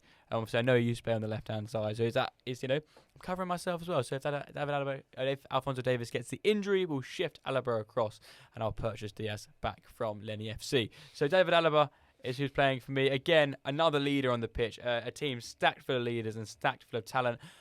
A slightly older player in terms of, in comparison to my Alfonso and to my Donnarumma. But you need that leadership, that guidance and that Champions League experience, which is so important at this level. And he can drive the ball forward as well and really push forward and attack. Andre, I feel like you got something. Back in Madrid, he's loved because, we lost Sergio Ramos that one season. Of course. Alaba plugged right in. We won the Champions League. And to do that, for free. So exactly. to slot in someone like Sergio Ramos, again, possibly one of the greatest centre halves of all time. Certainly a showman and great to watch. I'm sure some Liverpool fans will disagree with us on Sergio Ramos not being the nicest fella in the world due to that Champions League final, memorable for many reasons. I think David Alaba's a very strong shout for myself. Now I know loved in Madrid, loved at the Bernabeu. Michael, who's up? Who's your first centre half? I have a feeling this could have been stolen from someone. I don't know if any of you had him on the list. But here comes Bayern Munich, centre-back, South Korea, Kim Min-jae. What do we think? It's a shout. It's a great. I don't know. We should have fixed this show so we didn't have this issue. Right. Talk me through. If anyone listening, why is he in your team? I think a lot of people followed Napoli closely last season. I hope they did because that club certainly deserved that. Kim Min-jae was exceptional last season and deservedly so got a big money signing to Bayern Munich to Thomas Tuchel and slotted in right next to Upamecano into that lineup, displacing not anyone but Matthias de Ligt himself. Signed from Fenerbahce to Napoli, one season is all it took. Now in the summer, Napoli did not lose Kvaratskhelia. They did not lose Victor Osimhen. They did not lose any of their midfielders. They lost Kim Min-jae, and we've seen already what an impact this has made to their back line. At Bayern Munich, he had a difficult start in the Super Cup against Leipzig, but since then Bayern have improved, and so has he. And I think he could be one of the leading centre-backs of that Bayern Munich side, next to Alphonso Davies, next to De Ligt or Upamecano, whoever will play next to him, next to Mazraoui, Laimer, whoever decides to play in that right-back position. And I really think this could be a season where he even steps up another level in a Bayern Munich side that by many, and perhaps arguably, is considered one of their favourites for the upcoming Champions League, next to the likes of Man City and Real Madrid. So, interesting what he will show. But for now, I'll give him an early head start and I'll put him in my team. So, Kim Min-jae next to Teo Hernandez as a left centre-back. I like that. I think that's a very good shout. Go on, Andre. Yeah, big fan of that pick. I have respect for Kim Min-jae. He used to play in the Super League, even if it was for Fenerbahce. My team. we don't rock with Fenerbahce over here, but Kim Min-jae is just fantastic, incredible center back, and mad respect him. No, perfect. Unfortunately now only in Michael's team, much to most of our dismay. So I'm going to be selfish. No, I'm going to start, Lenny. I want my next one. Okay, I've already been robbed. I've been robbed. I'm hurting. My next centre-back is a 22-year-old Frenchman who currently plays and resides in North London, being William Saliba. Okay, I'll let you have that. That's who, like I said, not a wealth of Champions League experience, but I don't know if he's got any at all. Perched next to David Alaba, Alfonso on the left, and I'm not going to tell you who I've got on the right. I think that's a real mixture of youth and experience in my back line, and we've seen how important Saliba can be for Arsenal. Probably their best centre-half, I would argue. Like I said, 22 years old, only born in 2001. So what would he be now? A third year? A fourth year? So, it's kind of scary when you think of it like that. So Saliba, a fantastic centre-half, confident on the ball, a real leader, confident in the air, a big unit, someone who fits into my side really well, and just sort of, gives Donnarumma a little bit more assurance in terms of some of us aren't sure on my pick of January Iju, but I think with those two centre-halves in front of you, what goalkeeper wouldn't feel slightly more at ease? So, Leny, your next centre-half, please. I'm also going for a Frenchman. Go on. Jules Koundé. Right, of Barcelona. Yes. Okay, right. Talk me through that. So he's arguably become Just as one I of saw it appear on Andre's monitor, Lenny was quick No, to snatch it. it was on my. I had it. Joking. I've had it ready. Sorry, fire away. I've had it ready before Andre No, even of course, thought of the name. No, fire away. Yeah. But Andre already has Araujo, so he already has a Barcelona player. Fine, go on. Had to bring in Jules Koundé. He links in with Ruben Diaz. Nice little defense that we're building. I might move Sasha Bowie back to right back. So my left back's gonna come in during my right back, but then we're gonna have a little switch up. Do you really think, with your managing skills, your team's going to win the Champions League? Yes. They'll be, they won't even know. They'll go out there. They'll be swapping, formations. They won't even know what they're doing. It's going to be chaos. We're gonna run. We're gonna be. Oh, you're saying it's 4-4-2. I'm gonna run. 4-4-3. It's Sorry, fine. sorry. He's No, got no, no. Bellingham as his next pick. He'll fix the lot. Don't worry, don't worry. You're saying it's a 4-3-3. Yeah. But when I come in the play, 4-4-2, changing up the play, and we're playing old school football.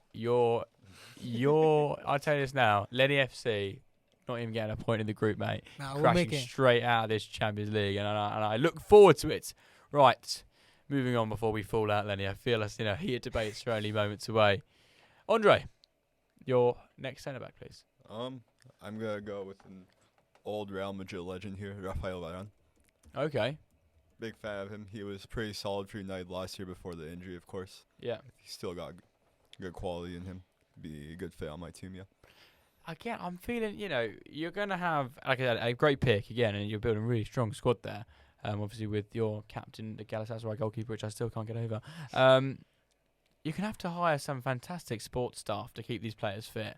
There's a lot of injuries here. So, of course, you're going into the team as your manager, but we'll have to make sure we get some serious physios on the job and sports scientists to keep those players fit. Unfortunately, Michael, you're last again. I apologise, and you'll be up first for the right backs. Your final centre back, please. So far, my picks have been good, I think. Okay. But I think it's time to have a little bit more fun with my team.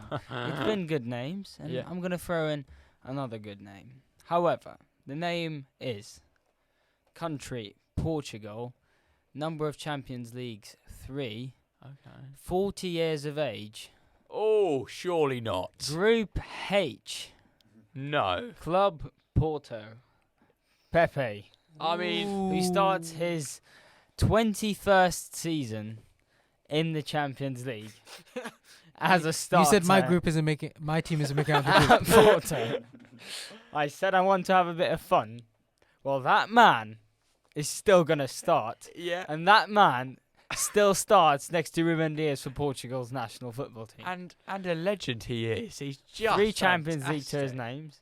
So next to Kim Min-jae, who's still quite young for a centre-back, very mobile. Yeah. Next to Teo Hernandez, who likes to go forward, who's very attacking. We're going to have a man who's going to crush everything that approaches by any reasonable distance the 18-yard box. Very true. Pepe Laveran. Or whatever else his name continues into. That is fantastic. Next to Kim Min-jae. That is I've got a list of honourable mentions as well. Just sort of at the end if we put them in. Pepe wasn't on there, but perhaps should have been. So, that 3 Champions Leagues under his belt. an icon in the footballing game. We talked about Sergio Ramos earlier. A lot of times Sergio Ramos, Pepe, hand in hand. So I can't believe this today. I really thought these squads would be looking different, but it's a Champions League. Anything can happen. So, Michael, it's unfair. You've been last now twice in a row. Your right back, please, and please don't break my heart or anyone else's. Well, I think I may. It's not as rogue. Okay. It's someone who did play with Pepe only for one season, though very, very briefly, and someone who continues to improve and improve. And he is in Group F, and he has already scored in this Champions League, and he scored a wonderful, wonderful free kick on the weekend as well. Ashraf Hakimi from Paris Saint-Germain. That's a good one. That's a very good right, shout. Very good one. Right, I was slightly lost where we were going there, but no, Hakimi. How old is Hakimi now? I don't actually know how old he is. 24, 24. I think 24. So possibly the prime is now. His last season at Real Madrid was Pepe's last season at Real Madrid before the so they've got former went that to relationship Besiktas. already.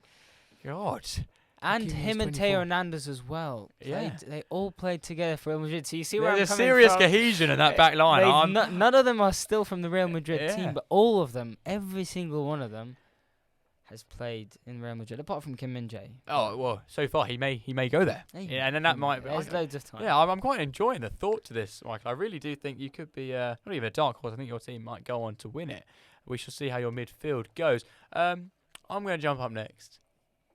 I'm going to go with someone who arguably is one of the best right backs the Premier League has seen. Played at Queen's Park Rangers on loan for a year. Played at Spurs for a couple of years, and then did that £50 million move to Manchester City. And obviously that's sort of drop in the ocean now to Man City when they're making transfers. I'm going to go with the man, the myth, the legend, Kyle Walker, for myself. Oh. Yeah, I can do Kyle Walker at right back. Yeah. He's a right back. Yeah, Of course you can. Conventionally, yeah.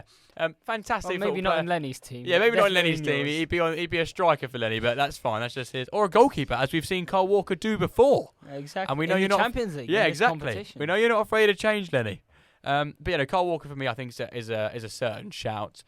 Very reliable. Got his QPR roots. Going forward, a real attack. If you think about it, you've got Alfonso and Kyle Walker bombing down those channels. We're looking at overlaps. We're looking at getting the balls in the box, tracking back quickly, shutting up the space. I think this team's a shoo-in to win the Champions League. Two very strong fullbacks and a team stacked full of leaders as well, and we're only 5 players in. So, Kyle Walker is my choice of right back. Lenny, firstly, is your right back actually a right back? It And was who is it gonna be? originally going to be someone else, but I've seen someone screen it. I got to steal it. Right, go on. I'm going for Kieran Trippier. Kieran Tripps. Tripps was on my honourable mentions list, and we should add a very, very talented Amazing right back. defender. And a great kick of the kick of the ball as well. So a few free kick screamers could be happening. Nearly with brought us Hakimi to the and final of the Kieran World Tripps. Cup with his free kick against Croatia. True. He's played for Spurs. He's played for Atletico Madrid. He has the And now at he has Newcastle. Champions League experience. Yeah. Feel like he could be good. He slots in right into my team. Okay. What does he bring that the likes of Kyle Walker wouldn't bring? What do you think differentiates Kieran Trippier? They're very similar players, you could say, but Kyle Walker's more pacey, Okay. faster player. But Kieran Trippier solid at the back. He'll stay Slightly back. better striker He of the won't- ball he as won't- well. He won't run too forward, but he'll stay back. He'll make sure everyone. Leadership will be one of his key Yeah. skills. Who was your left back again? Sasha Bowie. That was your left. Oh, of course. Sorry. How do I even forget shouts like that? Okay, so you would say a strong fullback partnership forming there. Andre, you've been stolen from. There's a thief sat to your left. There is. Who is now your right back? I mean, yeah, I'm just having a hard time coming up with one, so I'll just go with another La Liga right back. I'll go with Nahuel Molina, Okay.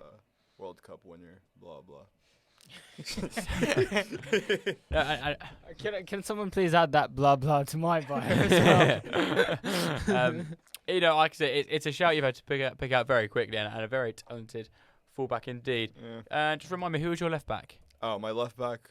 Oh, it was Nuno Mensch. Oh right, okay, again. So a strong Yeah. 11 forward here, I'm Lenny. not Yeah. convinced by that defending though. Yes, true. It could be a team that focus very heavily on it, sort of attacking attributes, and hopefully you'll maybe have to outscore some opponents. But then again, you've got one of the best goalkeepers in the world of all time, so shot stopping will be no issue. Michael, I'm surprised a few people won't mention, and I really want to jump in with them. One of them, João Cancelo from Barcelona, now a right but this back. is what's really happening. good start. We've all picked Barcelona players. Now, second one has won the Champions League 5 times, and I'm surprised you did not go for him, Andre. However old he may be now, which by the way isn't too old. Carvajal is the other one. And then even Jesus Navas from Sevilla could be I a don't know if shout. I'd go for Jesus I was Navas. going I to can That see was one why. of my original choices, Jesus Navas. But I was like, Now, I as I definitely keep wouldn't go for it. That's what speaking, you're coming out as with. I keep speaking, we're going to quickly jump away just for 1 second, if you allow me. Of course. Into the Carabao Cup. We've got some very interesting results at half-time. Liverpool currently 1-0 down at home to Leicester City, a former Premier League side. Also, Aston Villa also currently 1-0 down at home to Everton. And the other scores coming in as follows. Jacob Brown, our regular panelist, who I'm sure you'll hear here on Sunday. 2-2 for his beloved Cardiff City away at Blackburn Rovers. It's a big game. 0-0 at Lincoln City and West Ham. Chelsea, who we discussed in quite significant detail, still 0-0 with Brighton. The same score at Bournemouth and Stoke City. Brentford still 1-0 down against Arsenal. And also Fulham 1, Norwich City 0. And the biggest tie for tonight, still no half-time there, 44 minutes played. Newcastle 0, Manchester City 0. Thank you very much for the update on that. And obviously, I'm just quickly browsing through that Manchester City side. Guardiola said it would be a weaker side. He's not going to risk playing some people. But still, you look at that Alvarez up top, Grealish on the left. Oscar Bob, a real talent, by the way. And let's keep an eye on him because he's an absolute baller. Calvin Phillips, Rico Lewis, Akanji. It's still stacked, so it really just shows what any opponent is up against when it comes to Manchester City. Right. That's our backline's complete, isn't it? Mm-hmm. Are we all happy with our defence so far? I'm not going to lie. I think, Leny, you finished bottom of the group here. Oh, no. Andre in third, possibly going to have to go down to the Europa League. Me and Michael fighting out for that top spot because I think there's some serious talent. My team has hustle, loyalty, and respect. My team have got 40 years of experience. Yeah. Hustle, loyalty, and respect. Oh, I don't know what to say to Leny. Right, are we making sure we're keeping a track of these players as well? Because I won't be able to remember all of these. Right, so it's a 4-3-3 formation. You can choose whether you want to have sort of a defensive midfielder and 2 centre mids. You can choose if you want to have 2 centre mids and a cam, whatever. It's your variation of 4-3-3. Just let me know which one you're choosing. Leny, would you like to start? Who's your first pick in midfield? Or you probably have him. I'm going from Jude Bellingham. I've gone for Jude Bellingham. There's no reason to explain. You're all going to go for him. Probably one of the best. Yeah, maybe don't Sentiments right underline that. I'm going to go for Jude Bellingham. Nah, it's a good pick. It's a fantastic Good pick, word. and it's just what a talent in terms of, obviously, I remember people laughed at Birmingham fans when they retired the shirt number 4 and thinking this is ridiculous. Goes out to Borussia Dortmund, dazzled audiences in Germany and really linked up well with the likes of Erling Haaland, a really quite strong partnership for some time when they were there. And now out in Real Madrid, only, a couple of games in, and already possibly becoming a fan favourite, or would that be slightly too early to say? No. They love him. They absolutely love him over there. For me, he's the best footballer in the world. Oh, he is phenomenal. Iconic celebration as And well. we're doing the celebration right now in the studio, all of us, as we speak. Jude Bellingham, what a talent. And it really, I'm just going to remind you guys, I don't know what year. I'm born in 2003. What year were we all born 2003. 2002. 2002? 2003. He's born in 2003. June 2003. So I don't know when our birthday. I'm in July. Michael, you're August. Leny, I'm with June. you're June. Just quickly while we're here. It's May, if I'm not wrong. I think he's a June baby as well. Yeah. He is the 29th of June. Leny, when are you? I'm not going to go, but I am. Jenny's I am 20. young, Lenny's young, 21st. Oh, right, Leny. We're sat at the Expression FM studio, which is a lovely place to be. And you can find us on campus Don't worry. anytime. I'm going to work National League, then I'm going to League 2, then I'm going to the Bundesliga, then I'm going to Liga, then I'm coming to the Prem. And it That- all starts at the San Siro on a Friday night at 6 o'clock.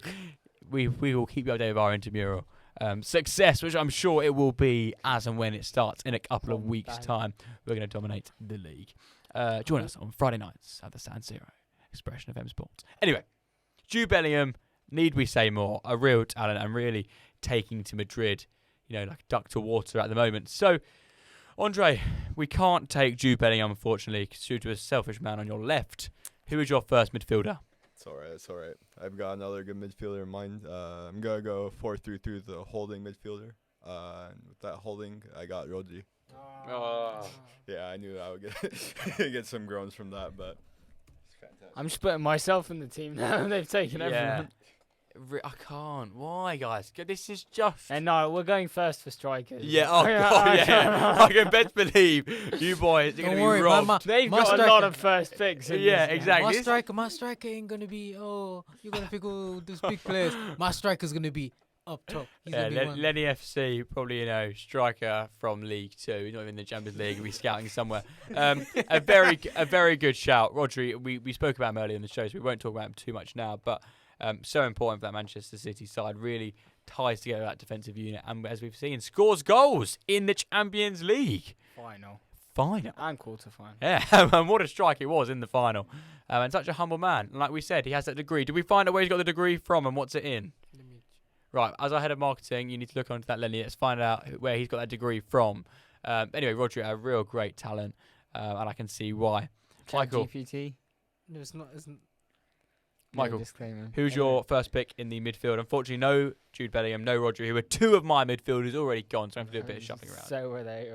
So were mine. Go on, Michael, first one. I don't like going to Barcelona. I really don't. But What? sometimes I do. And that time is now. And there's a player who did not previously play for Barcelona, but does now. And I think it's absolutely a magnificent bargain that Barcelona got him on a free on a summer from Manchester City. A German, Turkish-born international, İlkay Gündoğan. Very good shout. A player who scored in Champions League final 10 and 3 months years ago. A penalty, lost that final, and did come back 10 years later to win against Inter Milan and then move to Barcelona. A player who reaches his peak when there's about 8 weeks to go of the season. And he's going to do that in this Champions League for my team. He's going first in my midfield. I'm not quite sure if I'm going to go 2 midfielders and a cam or a holding and 2 midfielders. But İlkay Gündoğan. Here we go. A very good shout. And I remember if you had fantasy football about January or February time, you put Gündoğan in because you knew he was going to score a brace pretty much every game. You're getting assists all over the shop, and a real fantastic footballer, and has really done it throughout his career, though, in terms of quite a lucrative career, and really has always shone and been so solid in midfield. And I always say, you look at certain infamous midfielders like Busquets and obviously Gündoğan, who it's almost this lack of attention they create around them when they play. They're just effortless with the ball, and they're so important in both attacking and defensive football. I'm going 4-3-3, and it is defensive, but I'm going to sort of cheat a little bit here. I'm not going to say my CDM just yet, because I can't be robbed again. There's a certain man I've got to have in my team who possesses a fluorescent ginger head. He passes the ball with grace along the pitch. He probably wouldn't even be considered in Leny FC because he's a player of talent. It is the one, the only, Kevin De Bruyne in my team. I don't think there's going to be any arguments on that. A player who oozes class, possibly one of the best midfielders of all time. To be honest, a slight curse maybe, because we know injuries in Champions League finals almost seem to be, hand in hand. Obviously, injuries have occurred for KDB in the Champions League, but I'll be using the same sports physiotherapist as Andre will, so I'm sure all my players will stay fit. Kevin De Bruyne is my first midfielder in that 4-3-3, and like I said, I will give my central defensive midfielder afterwards. Michael, we've suffered enough going last. Who's your next midfielder? Brazil, 32 years of age, 5 Champions League to his name. Manchester United now, already scored twice in this competition. Casemiro himself. I like it. I like that. His experience almost talks for him, doesn't it? 2017, I think all of us remember his goal in the final. And Casemiro, a really smart man. He started off at Real Madrid, won the Champions League, where he did feature a few times in 2014, then went on loan to Porto to miss the only trophyless season Real Madrid had had in those 5 years. Had a great spell at Porto, won the Portuguese league, scored a few goals, including a brilliant free kick in the last 16 against I think it was Basel. Anyway, for Porto, in 2015, to then come back to Real Madrid and slot right into that starting 11. 3 Champions Leagues, and then another one in 2022 before he left for Man United to win us the very much wanted and respected, especially now in Exeter City, Carabao Cup as well. Casemiro next to Ilkay Gundogan in my team. A very solid midfield building up there. And we should say, who knows? We could see Casemiro down at St James Park very soon. In about 2 hours. Well, yeah. Well, we'll all be there if that does happen. Like I said, a very strong midfield is forming there. Quite a defensive midfield, though, in terms of Gundogan will drive forward. I know Casemiro can pop up with the occasional goal, but I'm excited to see who else is in that squad. Andre, your next midfielder, please. I'm going to go with another defensive, actually. British, Declan Rice. Okay, right. I like this. Talk me through this decision. Yeah, I've got such attacking fullbacks. I need some people win the ball in the back, have Rodri and Declan Rice down there. Also good at distributing the ball, Yeah. Quality midfielders. And his first Champions League, in terms of obviously being at West Ham so far, not had Champions League experience, has experience in Europe, which we saw last year with the West Ham glory. I think you're right. I think he's going to be a real talent for Arsenal this year, and he really could be the difference if they are to win some silverware. I don't think they'll go the full way with Champions League, but I definitely think they'll surprise a few and go on quite a good run. Declan Rice, a great addition to your squad, really, like I said, brings that defensive element to it and shores up your team. So again, us three, we've got quite a strong team. Yeah. I'm going to shift it back over to the gentleman who's struggling slightly, should we say, with his 11. Obviously, Jude Bellingham, is he wearing the armband, Judy? Or No. Not wearing the armband? Wow. Fine, okay. You don't think he's old enough yet? Don't think he's got the experience? Fine. Lenny, your next midfielder, please. Martin Odegaard. Ooh. I haven't gone for an Arsenal player. Champions League winner. Yes, Champions true. League winner. Yes, I always forget that, actually. I'm bringing in the experience. Yeah. We need a little help in the attacking midfielders. I've got 2 attacking midfielders. Yeah. So I've got Odegaard on the left and I've got someone on the right with him. On the Okay, right. Whoa. We won't spoil it, but We'll get there. it's a little link up happening. Okay, well, you're going to be last next round anyway. So, Okay. Let's hope really I'm 100. I don't think anyone's going to pick the Okay, perfect. And what does Odegaard bring then to your squad then, apart from that A experience? little bit like precision with his passing. He brings in like lovely assists into the strike force that we have. Yeah. Our 3 up front are going to have some help from Odegaard and our other cam attacking Okay. mid. I look for. So hang on. So you got. So what's that? I've got centre mid and 2 attacking mids. Right. This is absolute carnage, but I look forward to seeing how they play in this dream world. Excuse me. Bit of fresh When I post how the team will look on the socials, you will see why we're gonna win. the Okay, Champions no, League. I look forward to it. I'm glad that none of you have taken my central defensive midfielder. Obviously, partnered up with Kevin De Bruyne is the one, the only Joshua Kimmich. Obviously, originally being a right back at Bayern Munich, but the talented man Pep Guardiola, who a lot of us my It was between assistant. Kimmich and Casemiro for me, and the bias. I bias know, just it's snatched just it. The taken bias over, just but burned. Joshua Kimmich, such talented football, obviously brings that defensive assurance that we've sort of spoken with, likes of Declan Rice, Casemiro.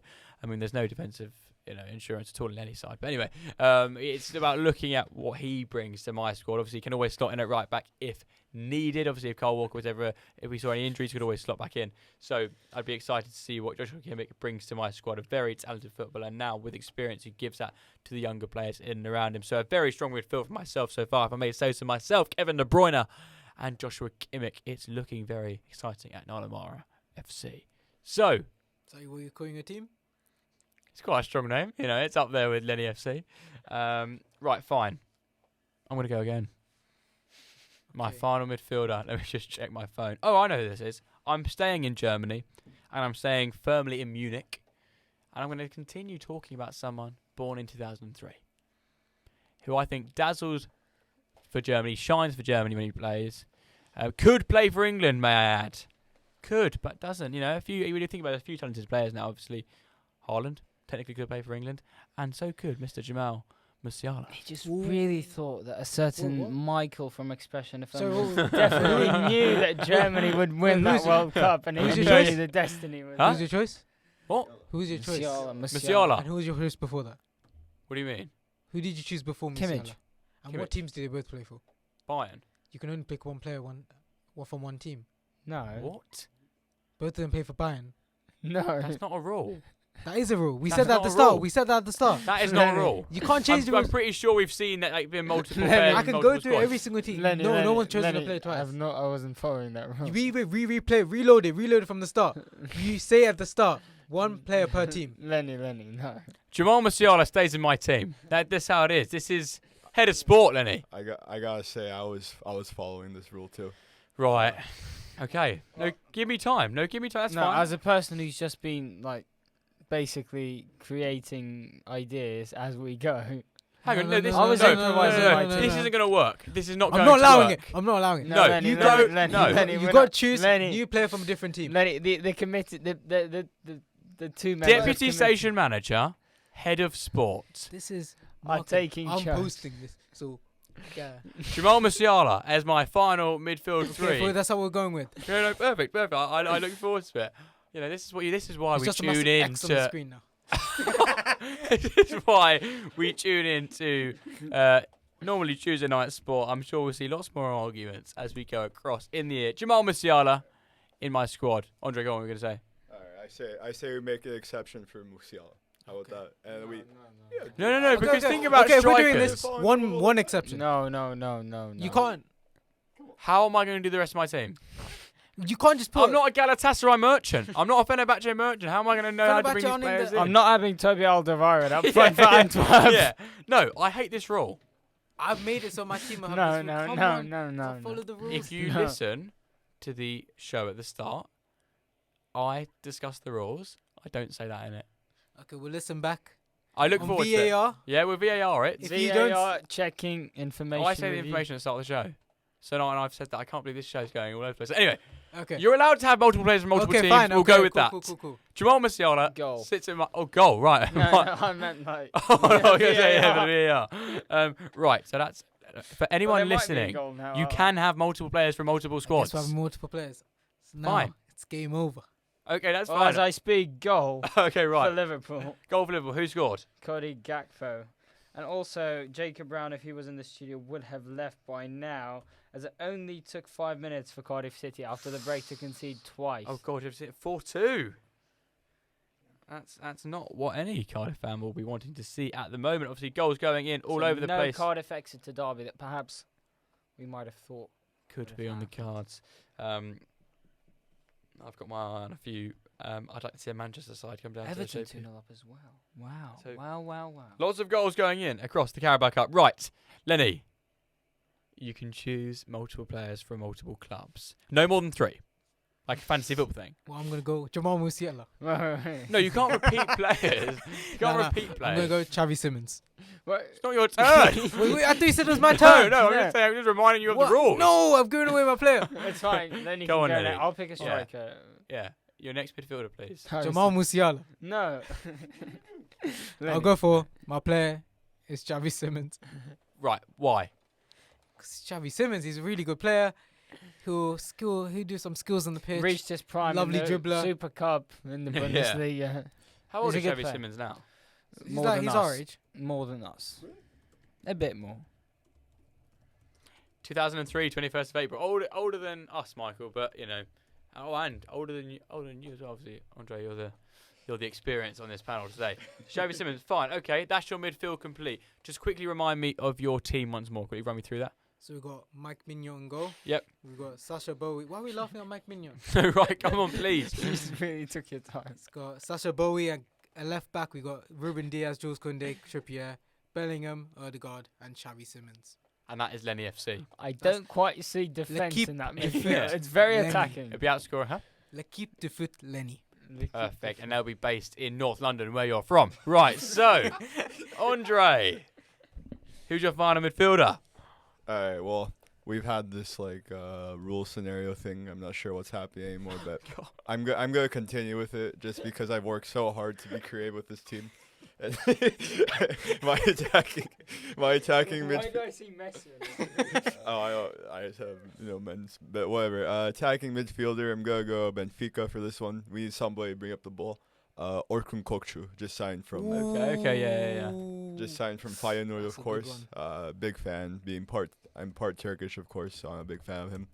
And yeah, fantastic player. Arguably the Dutch league's best player last season. So I've got to say, I'm absolutely loving the sort of this wealth and this range of players that you're bringing today that no other, panelist brings to Expression FM. So, Andre, very much welcome to your first show. It's been an honour so far and some absolutely great shouts. The honour has been mine. So, anyway, let's move on. No, please. So what's my team? A gold upgrade Please. SPC? Welcome to the start of my reign at Expression FM Sports as I, get bullied by my head of marketing each day. Right, fine. Michael. Okay, final pick. Your final So we've player. had Casemiro. We've had Gundogan. Yes. We've got a defensive midfielder. We've got a very creative midfielder that likes to go forward. And we need someone else who will run. Who will keep running, who never needs a word called a substitution, who can just keep playing every week, who's going to score you goals, who's going to defend, who's going to win the Euros at Wembley, not for England, unfortunately, who almost won the Champions League, who really will continue developing in the upcoming years. And his name is Nicolo Barella from Okay, I didn't Inter expect that. Milan. Why is Breda the final player in your midfield? Well, for those who watched the Champions League last season, I've seen him play absolutely magnificent for Inter Milan. He didn't score that much, which he can do sometimes and does in the league. But he was so key for that Inter Milan team. And as I said, he never gets taken off. He's there 90 minutes because we got our team. Rodri can play a full 90, obviously. Gundogan may need a change but can play a full 90. And so can Barella, meaning that all the substitutions can really be used up front if that is required by their team, or take off Pepe if he decides that it perhaps is time to go, which he probably won't. So, Nicolo Barella next to Gundogan and Rodri in that midfield. So we got Inter Milan, Manchester City, 2 finalists, and also Barcelona. A very strong team indeed. And just quickly, before we move on to our front three, obviously, Leny, you just recapped. Andre, can you just quickly give me your 11 again? So from your midfield, your goalkeeper, your back line, and your midfield, just so we know where we're at. Yep. So we got Fernando Muslera in goal. He'll be our captain as well. We got Nuno Mendes at left back, Araujo, Varane, Nahuel Molina at right back, Rodri, Declan Rice in holding midfield, and Kokchu to bring the ball up. Very, very strong squad. And Michael, just your team again, please. In goal, it's Ederson from Manchester City. At left back, it's Theo Hernandez of AC Milan. A central midfield of Kim Min-jae from Bayern Munich and the man himself, Pepe from Porto. I love that. Love the alliteration as well. And at right back, it is Ashraf Hakimi. In midfield, it's Rodri, partnered by Ilkay Gundogan and Nicolo Barella. Very strong side. And let me just quickly whiz you through my squad. In the sticks, it is the 24-year-old Gianluigi Donnarumma. On the left, we have Alphonso Davies. On the right, it's Kyle Walker. My centre-backs being David Alaba and William Saliba. I have Joshua Kimmich in that central defensive midfielder role with KDB and Musiala as well in my midfield. Musiala being quite a controversial point in this show so far due to a fight with my head of marketing. It's not a fight. It felt like a fight, an emotional fight. There, A Leny. struggle for power. A real struggle for power this evening on Expression FM Sport, it's fair to say. Right. Just to clarify, as we go into our front three, How are we going to pick who starts? Because this... I'm Andre, you're going to start, and I'm going to go towards Michael and end on Leny. Your first player in your front three, it can be a winger, it can be your striker. Just tell me who you want first. Any position? All right. So right wing, left wing, striker, right forward, left forward. All right, well, I'll just hit it with striker, honestly. Harry Kane. Okay, right. I think this is going to be a very special year for Harry Kane in the Champions League. Do you think he could be, top scorer in the Champions League? Yeah, he's got something to prove now, Spurs for years, put up the stats, but people think he couldn't cut it in the best of tournaments, but Yeah. now he's on Bayern Munich.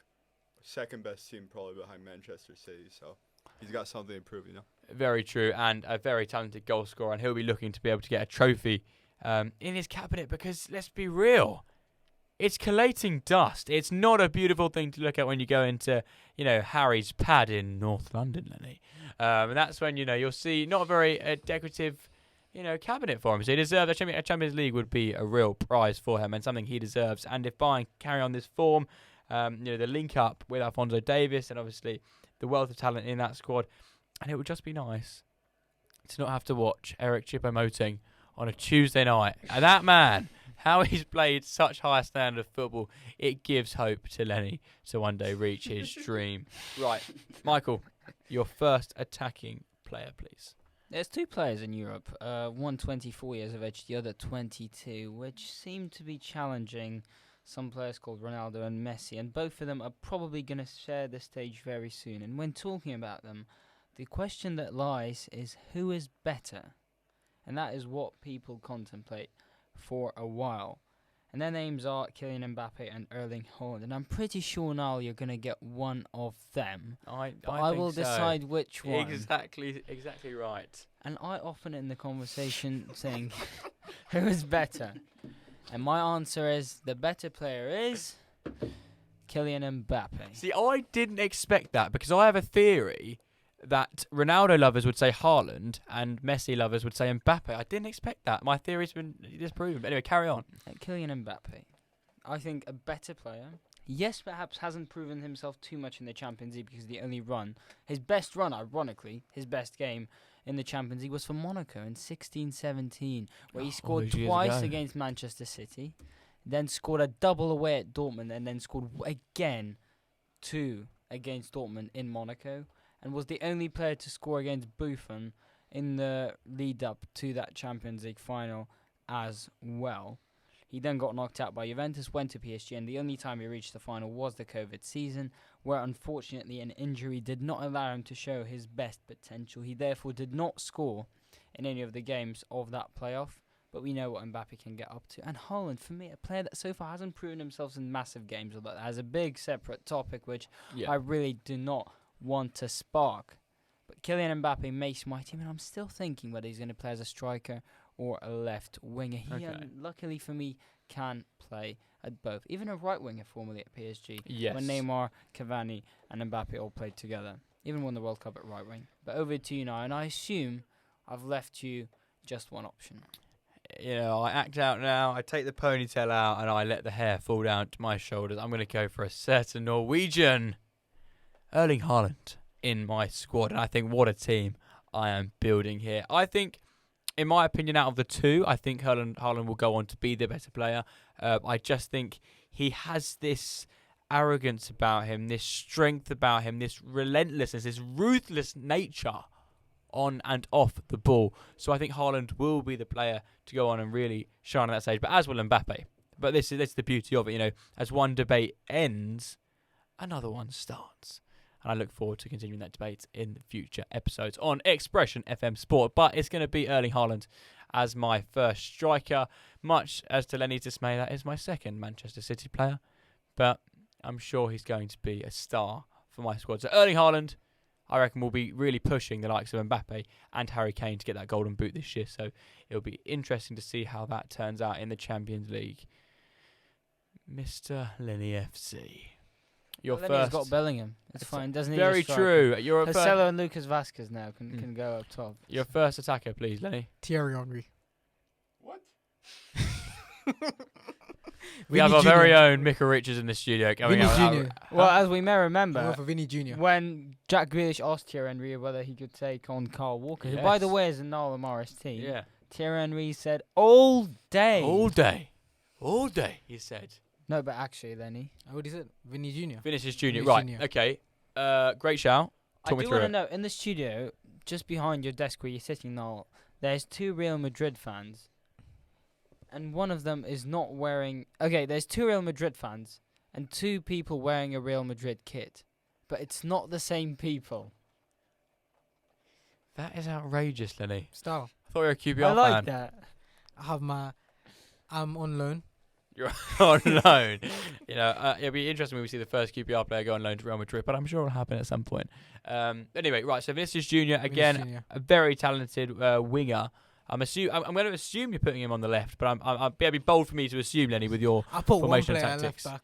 It was just it was meant to be Alejandro Balde, but I completely forgot about him. But so out of instinct, I had to put a player there. Of course. So it ended up being Bowie, but I'll have a chat. I'll speak with him. We'll sort out him playing left And back. in the meantime, Vinicius Junior on the left, he Yeah. starts your attack. And rightly so, we're going to start back again with you for your next attacker, please, Leny. I just gotta say, Leny, all this hard work to make this team, and now you're willing to break your own rule that you've been working with this whole time. Ooh, that's true. That's true. No, that's true. Leny, you've said it now, mate.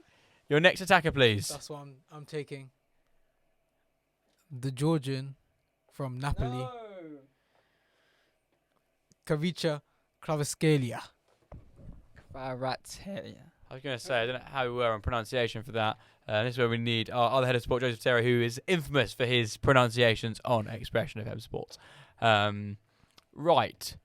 On the what way are you playing? Right. On the right, yeah? On the right.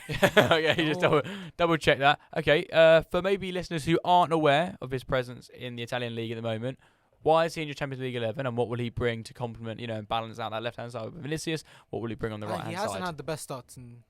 Okay, but Napoli haven't had their greatest Serie A. side at the start anyway, for But- lots of other reasons. I feel like when he comes into Leny FC, we'll sort him out, get him in good form, and he will play well. No, as in get him in a nice position so he can play up front. Oh, what a show, eh? Right, so that's your right. So you've only got one player left now, and that'll be your striker. I think it's very brave of you to leave that till last. Take any remainers. So, Andre, your next attacker, please. Well, I was honestly gonna take Vinicius, but it's taken, and I'm still gonna work with the rules Lenny set for me. Apparently, only me. So I'll go with Rafael Leao. Oh, Yeah. this show, man, it's caused me so much stress. It's a rubbish rule as well, Lenny, not being able to read it. Rafael, I've got him on my screen. I didn't set the rule. Literally right Someone now. told me to put the rules in of that. 10th of June, 1999 birthday. An absolutely fantastic footballer and arguably one of AC Milan's best, just, lights up Serie A. Talk to me, why is he there? Yeah, no, like you said, he's a fantastic footballer. Yeah, great year last season. Great up in attack. I don't know. I like him. He's cool. He's got his rap. Are you putting him on the left-hand side or are you doing Leny? Yeah, of course. Left hand. A very, very talented footballer. I really think we will see him shine this year. I'd love to see him get a move to the Premier League. Absolutely love him to see him in the Premier League. I don't know if it will happen because he's quite comfortable with Milan, and doing so well. I never know. Maybe Real Madrid. Who knows? Rafael, a very, very strong pick. Michael. Mbappe probably will go on the left, and a player that rescued a draw from the white side of Rome up top for my team is Ivan Providel, the goalkeeper. No, I want to bring some excitement into the team, but no, I probably will throw in quite a rogue pick into this team, but a player that I still think is at it and still doing his business, still banging in the goals. Old enough, not quite old, compared to a certain Portuguese centre-back from Porto. Yeah. But a player that can score in every game, can go a whole tournament without a single shot on target. A player that suddenly found his football after leaving a certain club in North London, which is not Tottenham Hotspur. Olivier Giroud. Ooh, okay. With a little link up with Mbappe getting those balls in the box, I can see that working. Talk me through that.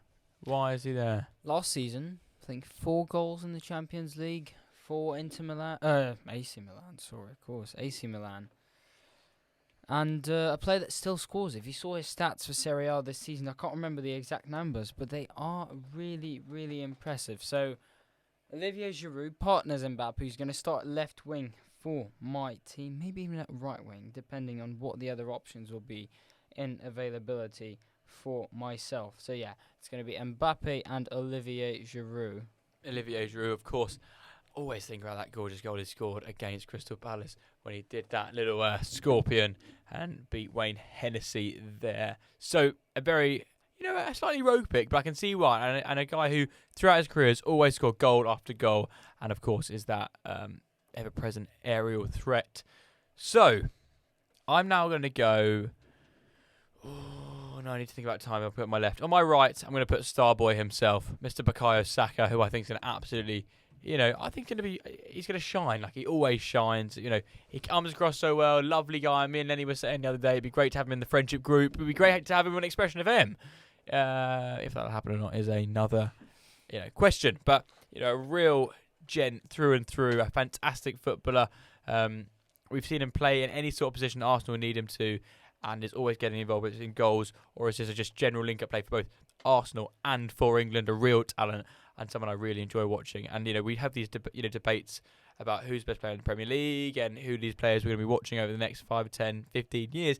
And Bukayo is going to be one of them. An absolute honour to watch on the football pitch, and a real inspiration to many in this country for many reasons. So Bukayo Saka is on the right, and I have Erling Haaland up top. So we've all got one player left. So far, I'm quite confident with my team. I think most of us should be quite confident with the team.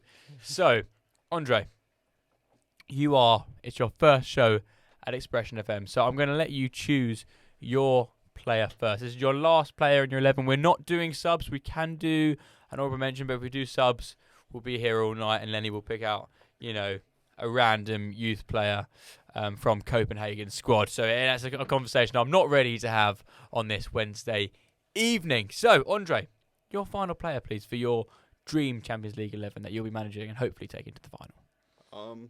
It's a bit of a rogue one, I guess, but he's been really balling out in La Liga this year. For Real Sociedad, former Real Madrid prodigy, Takefusa Sakubo. Okay. He's been on fire this year for Sociedad, playing lights out football for them. How old is he? I have no idea how old he is. That's a good question, Yeah. actually. And that completes quite a strong front line. I think there'd be some. I think you come into this competition. I started off. I was cynical when you first started with the goalkeeper pick, but this is a team that's going to go far. It's it's going to trample over Leny FC and really give mine and Michael's squad a run for its money. And just while you're here, Andre, and we will flick through all the squads again once at the end. So if anyone is listening, they can decide who their best 11 is. So, Andre, it's game week 1 of your Champions League. Please tell me your full 11. All right. So goalkeeper, Fernando Muslera, our captain, legend, hero. Everybody loves him. Been with us for years. Left back. Save against France in a certain small city in Russia against France in the quarterfinal. Wonderful save. Okay, I'm going to have to take the mic away from Mikhail. We don't want to talk about that. Left back, we got Nuno Mendes. When he comes back from injury, I don't know when that is. Defense, we got Araujo, Varane. Solid duo. Nahuel Molina at right back. If it weren't for Leny's rules, Molina would not be there. I just like to put that out there. But yeah, to be fair, with these rules that Leny loves and wants to live his life by, you have done very well. Yeah, but we'll stick with it. We'll stay with Molina there. Holding midfielders, we got Rodri and Declan Rice. Yes, love it. Attacking midfield, we got Orkun Kokcu. And then our attack, left wing, we got Rafael Leao. Right wing, we got Takefusa Sakubo, and our striker, Harry Kane. Love it. Such a strong squad. Yes, sir. Deputy Station Manager, Michael, your final player, please. So, a player that has had some really good seasons in the Champions League, has had not so good seasons in the Champions League. A player that won the Champions League and arguably was one of the best players of the side that won the Champions League that season. A player from Germany, a player still in his prime, and a player that I feel can really improve this season, and a player I always have extremely overrated hope in every single season.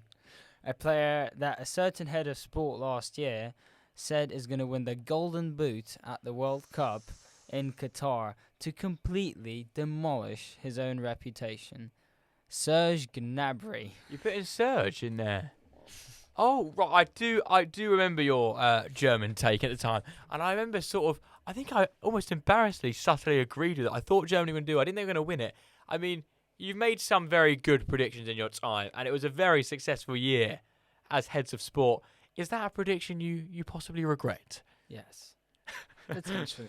I mean, when he scored against Costa Rica and Spain were 1-0 up against Japan, I thought for Serge Gnabry, this is where it all starts. Yeah, this is one the more beginning. Against Costa Rica, and then in the playoff, he's going to have a run for his money. But no, didn't work out. It will work out though this season for Bayern Munich. Next to Harry Kane, providing all the possible options, and I think a front three of Olivier Giroud, Kylian Mbappe, and Serge Gnabry. You know, that link up with Gundogan with Hakimi on the overlap could really work out. So yeah, Serge Gnabry next to Olivier Giroud and Kylian Mbappe. And as Andre did, talk me through that 11. In goal, Edison from Manchester City. A back four Great of start. Theo Hernandez, Kim Min-jae, Ashraf Hakimi at right back, and to hold it all together and to provide stability, confidence, captaincy, experience, devastation to all possible threats, Pepe from Porto. I love that. That is my favourite shout of today. No, it's not. Muslera is my favourite shout, and then it is Pepe. That is just fantastic. A midfield just above Pepe. Obviously, he can go strike from distance, move with the ball, but he sometimes needs a bit of support in midfield. And there's some names, not as big as Pepe, but they can really help him out there. One of them, his former teammate, Casemiro. And next to him also is Ilkay Gundogan and... Oh, Jesus, I forgot my second team. Nicola Barella. And the front three would be Serge Gnabry, Olivier Giroud, and Kylian Mbappe. A fast team, very fast team through the wings. Extremely fast, I have to say. Great experience in midfield, great pace as well. And a striker who isn't as fast, but can score headers, can score penalties, can win the headers, can finish it off. But to captain this team, to lead it to glory, to really be that man in the dressing room, I think we know who that is. That's my team. That's a very, very strong team. And forgive me, I've been sort of rapidly scrolling my laptop trying to find my last player. And I don't know if they're the right fit, but I know this boy has bags of ability, and it's always worth mentioning, a credit like Bukayo is what he's been to this country as well, and what he's done for young people in this country, whether that's through, the free school meal program and how he's worked with the government, and just how, again, we talk about inspirations. This gentleman is certainly one of those, and if he can find that form he found post Qatar World Cup, which are fantastic programs control as of last year, Sungwook went to and was there, we should say.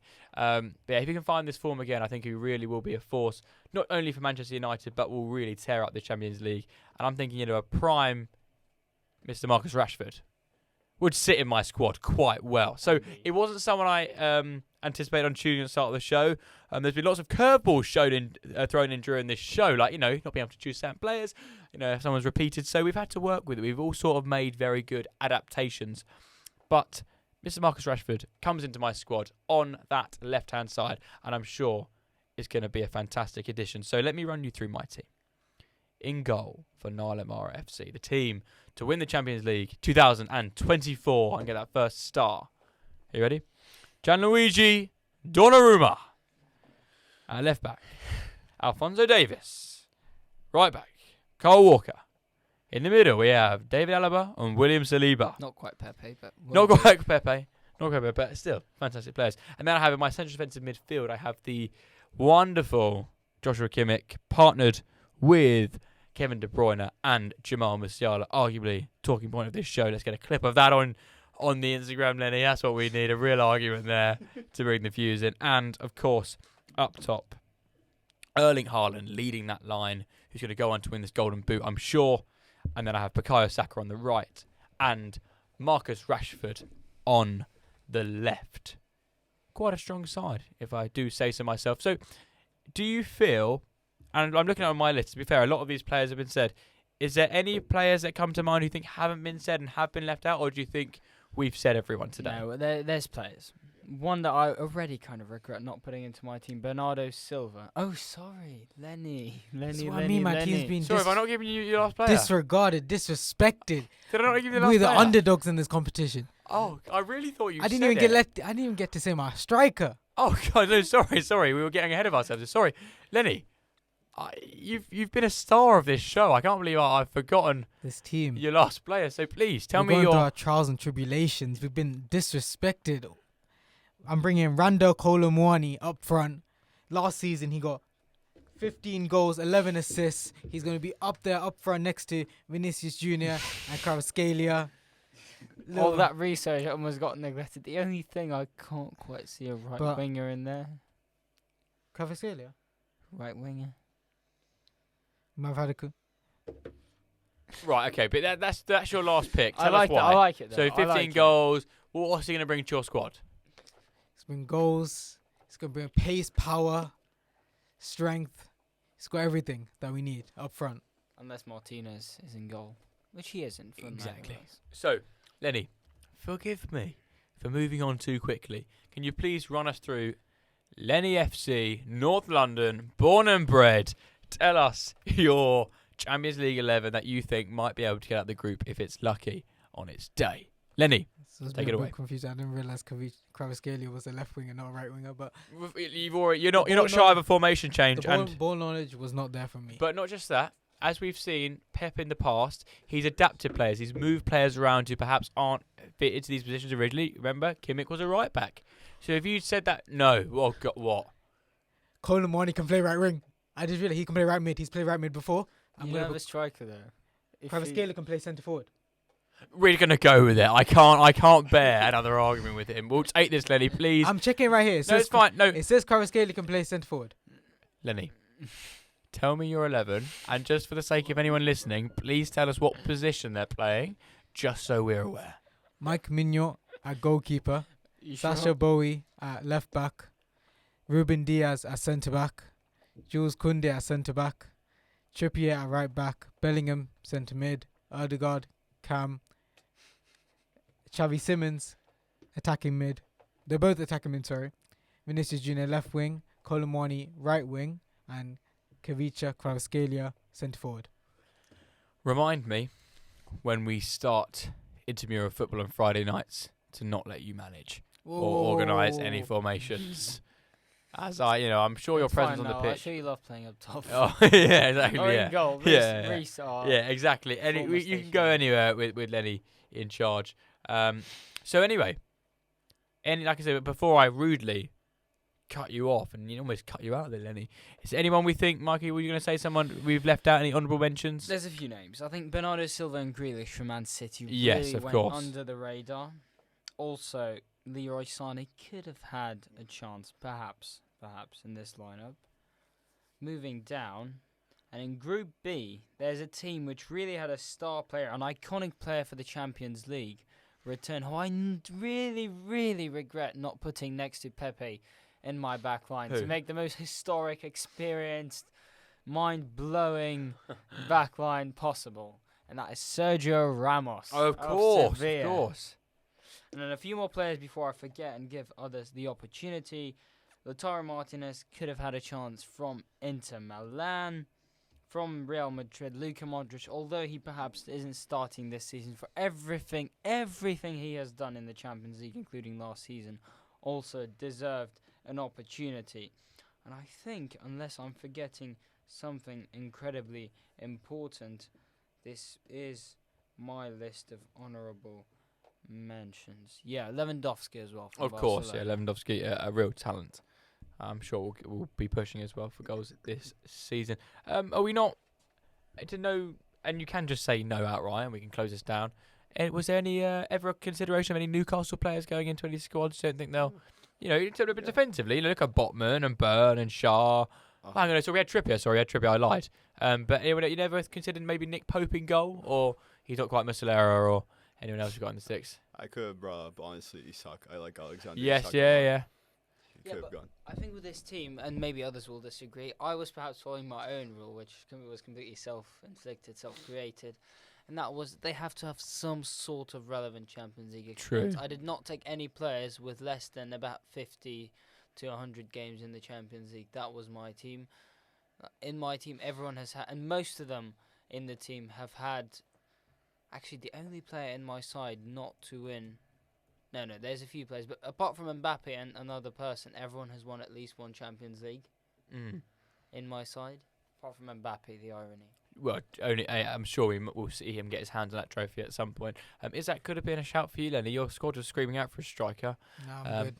Never mind. So, anyone listening in, have a think about who you think your team would, if this team would go on to win, or if you've got any suggestions what your team would be, you can always DM us on the Instagram page, Expression of M Sports. I gotta say one more.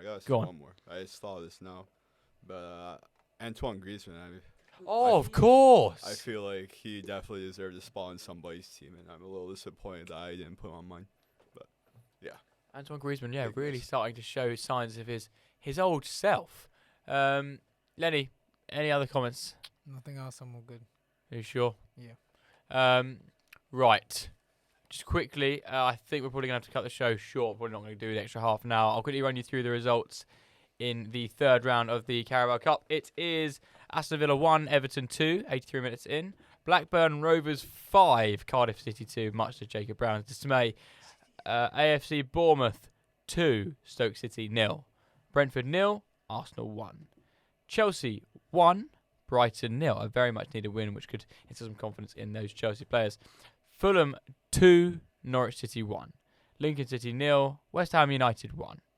Liverpool 2, Leicester City 1. And possibly a shock for any of those listening, only 72 minutes in, and we were just mentioning him, Isaac scoring the goal for Newcastle to put Newcastle United ahead by 1. That's Newcastle United 1, Manchester City 0. And obviously there's a few more minutes to go in most of those games, but with the Newcastle City game kicking off slightly later, so it's still about 20 minutes to go there. So that was our first sports show of the year, I think.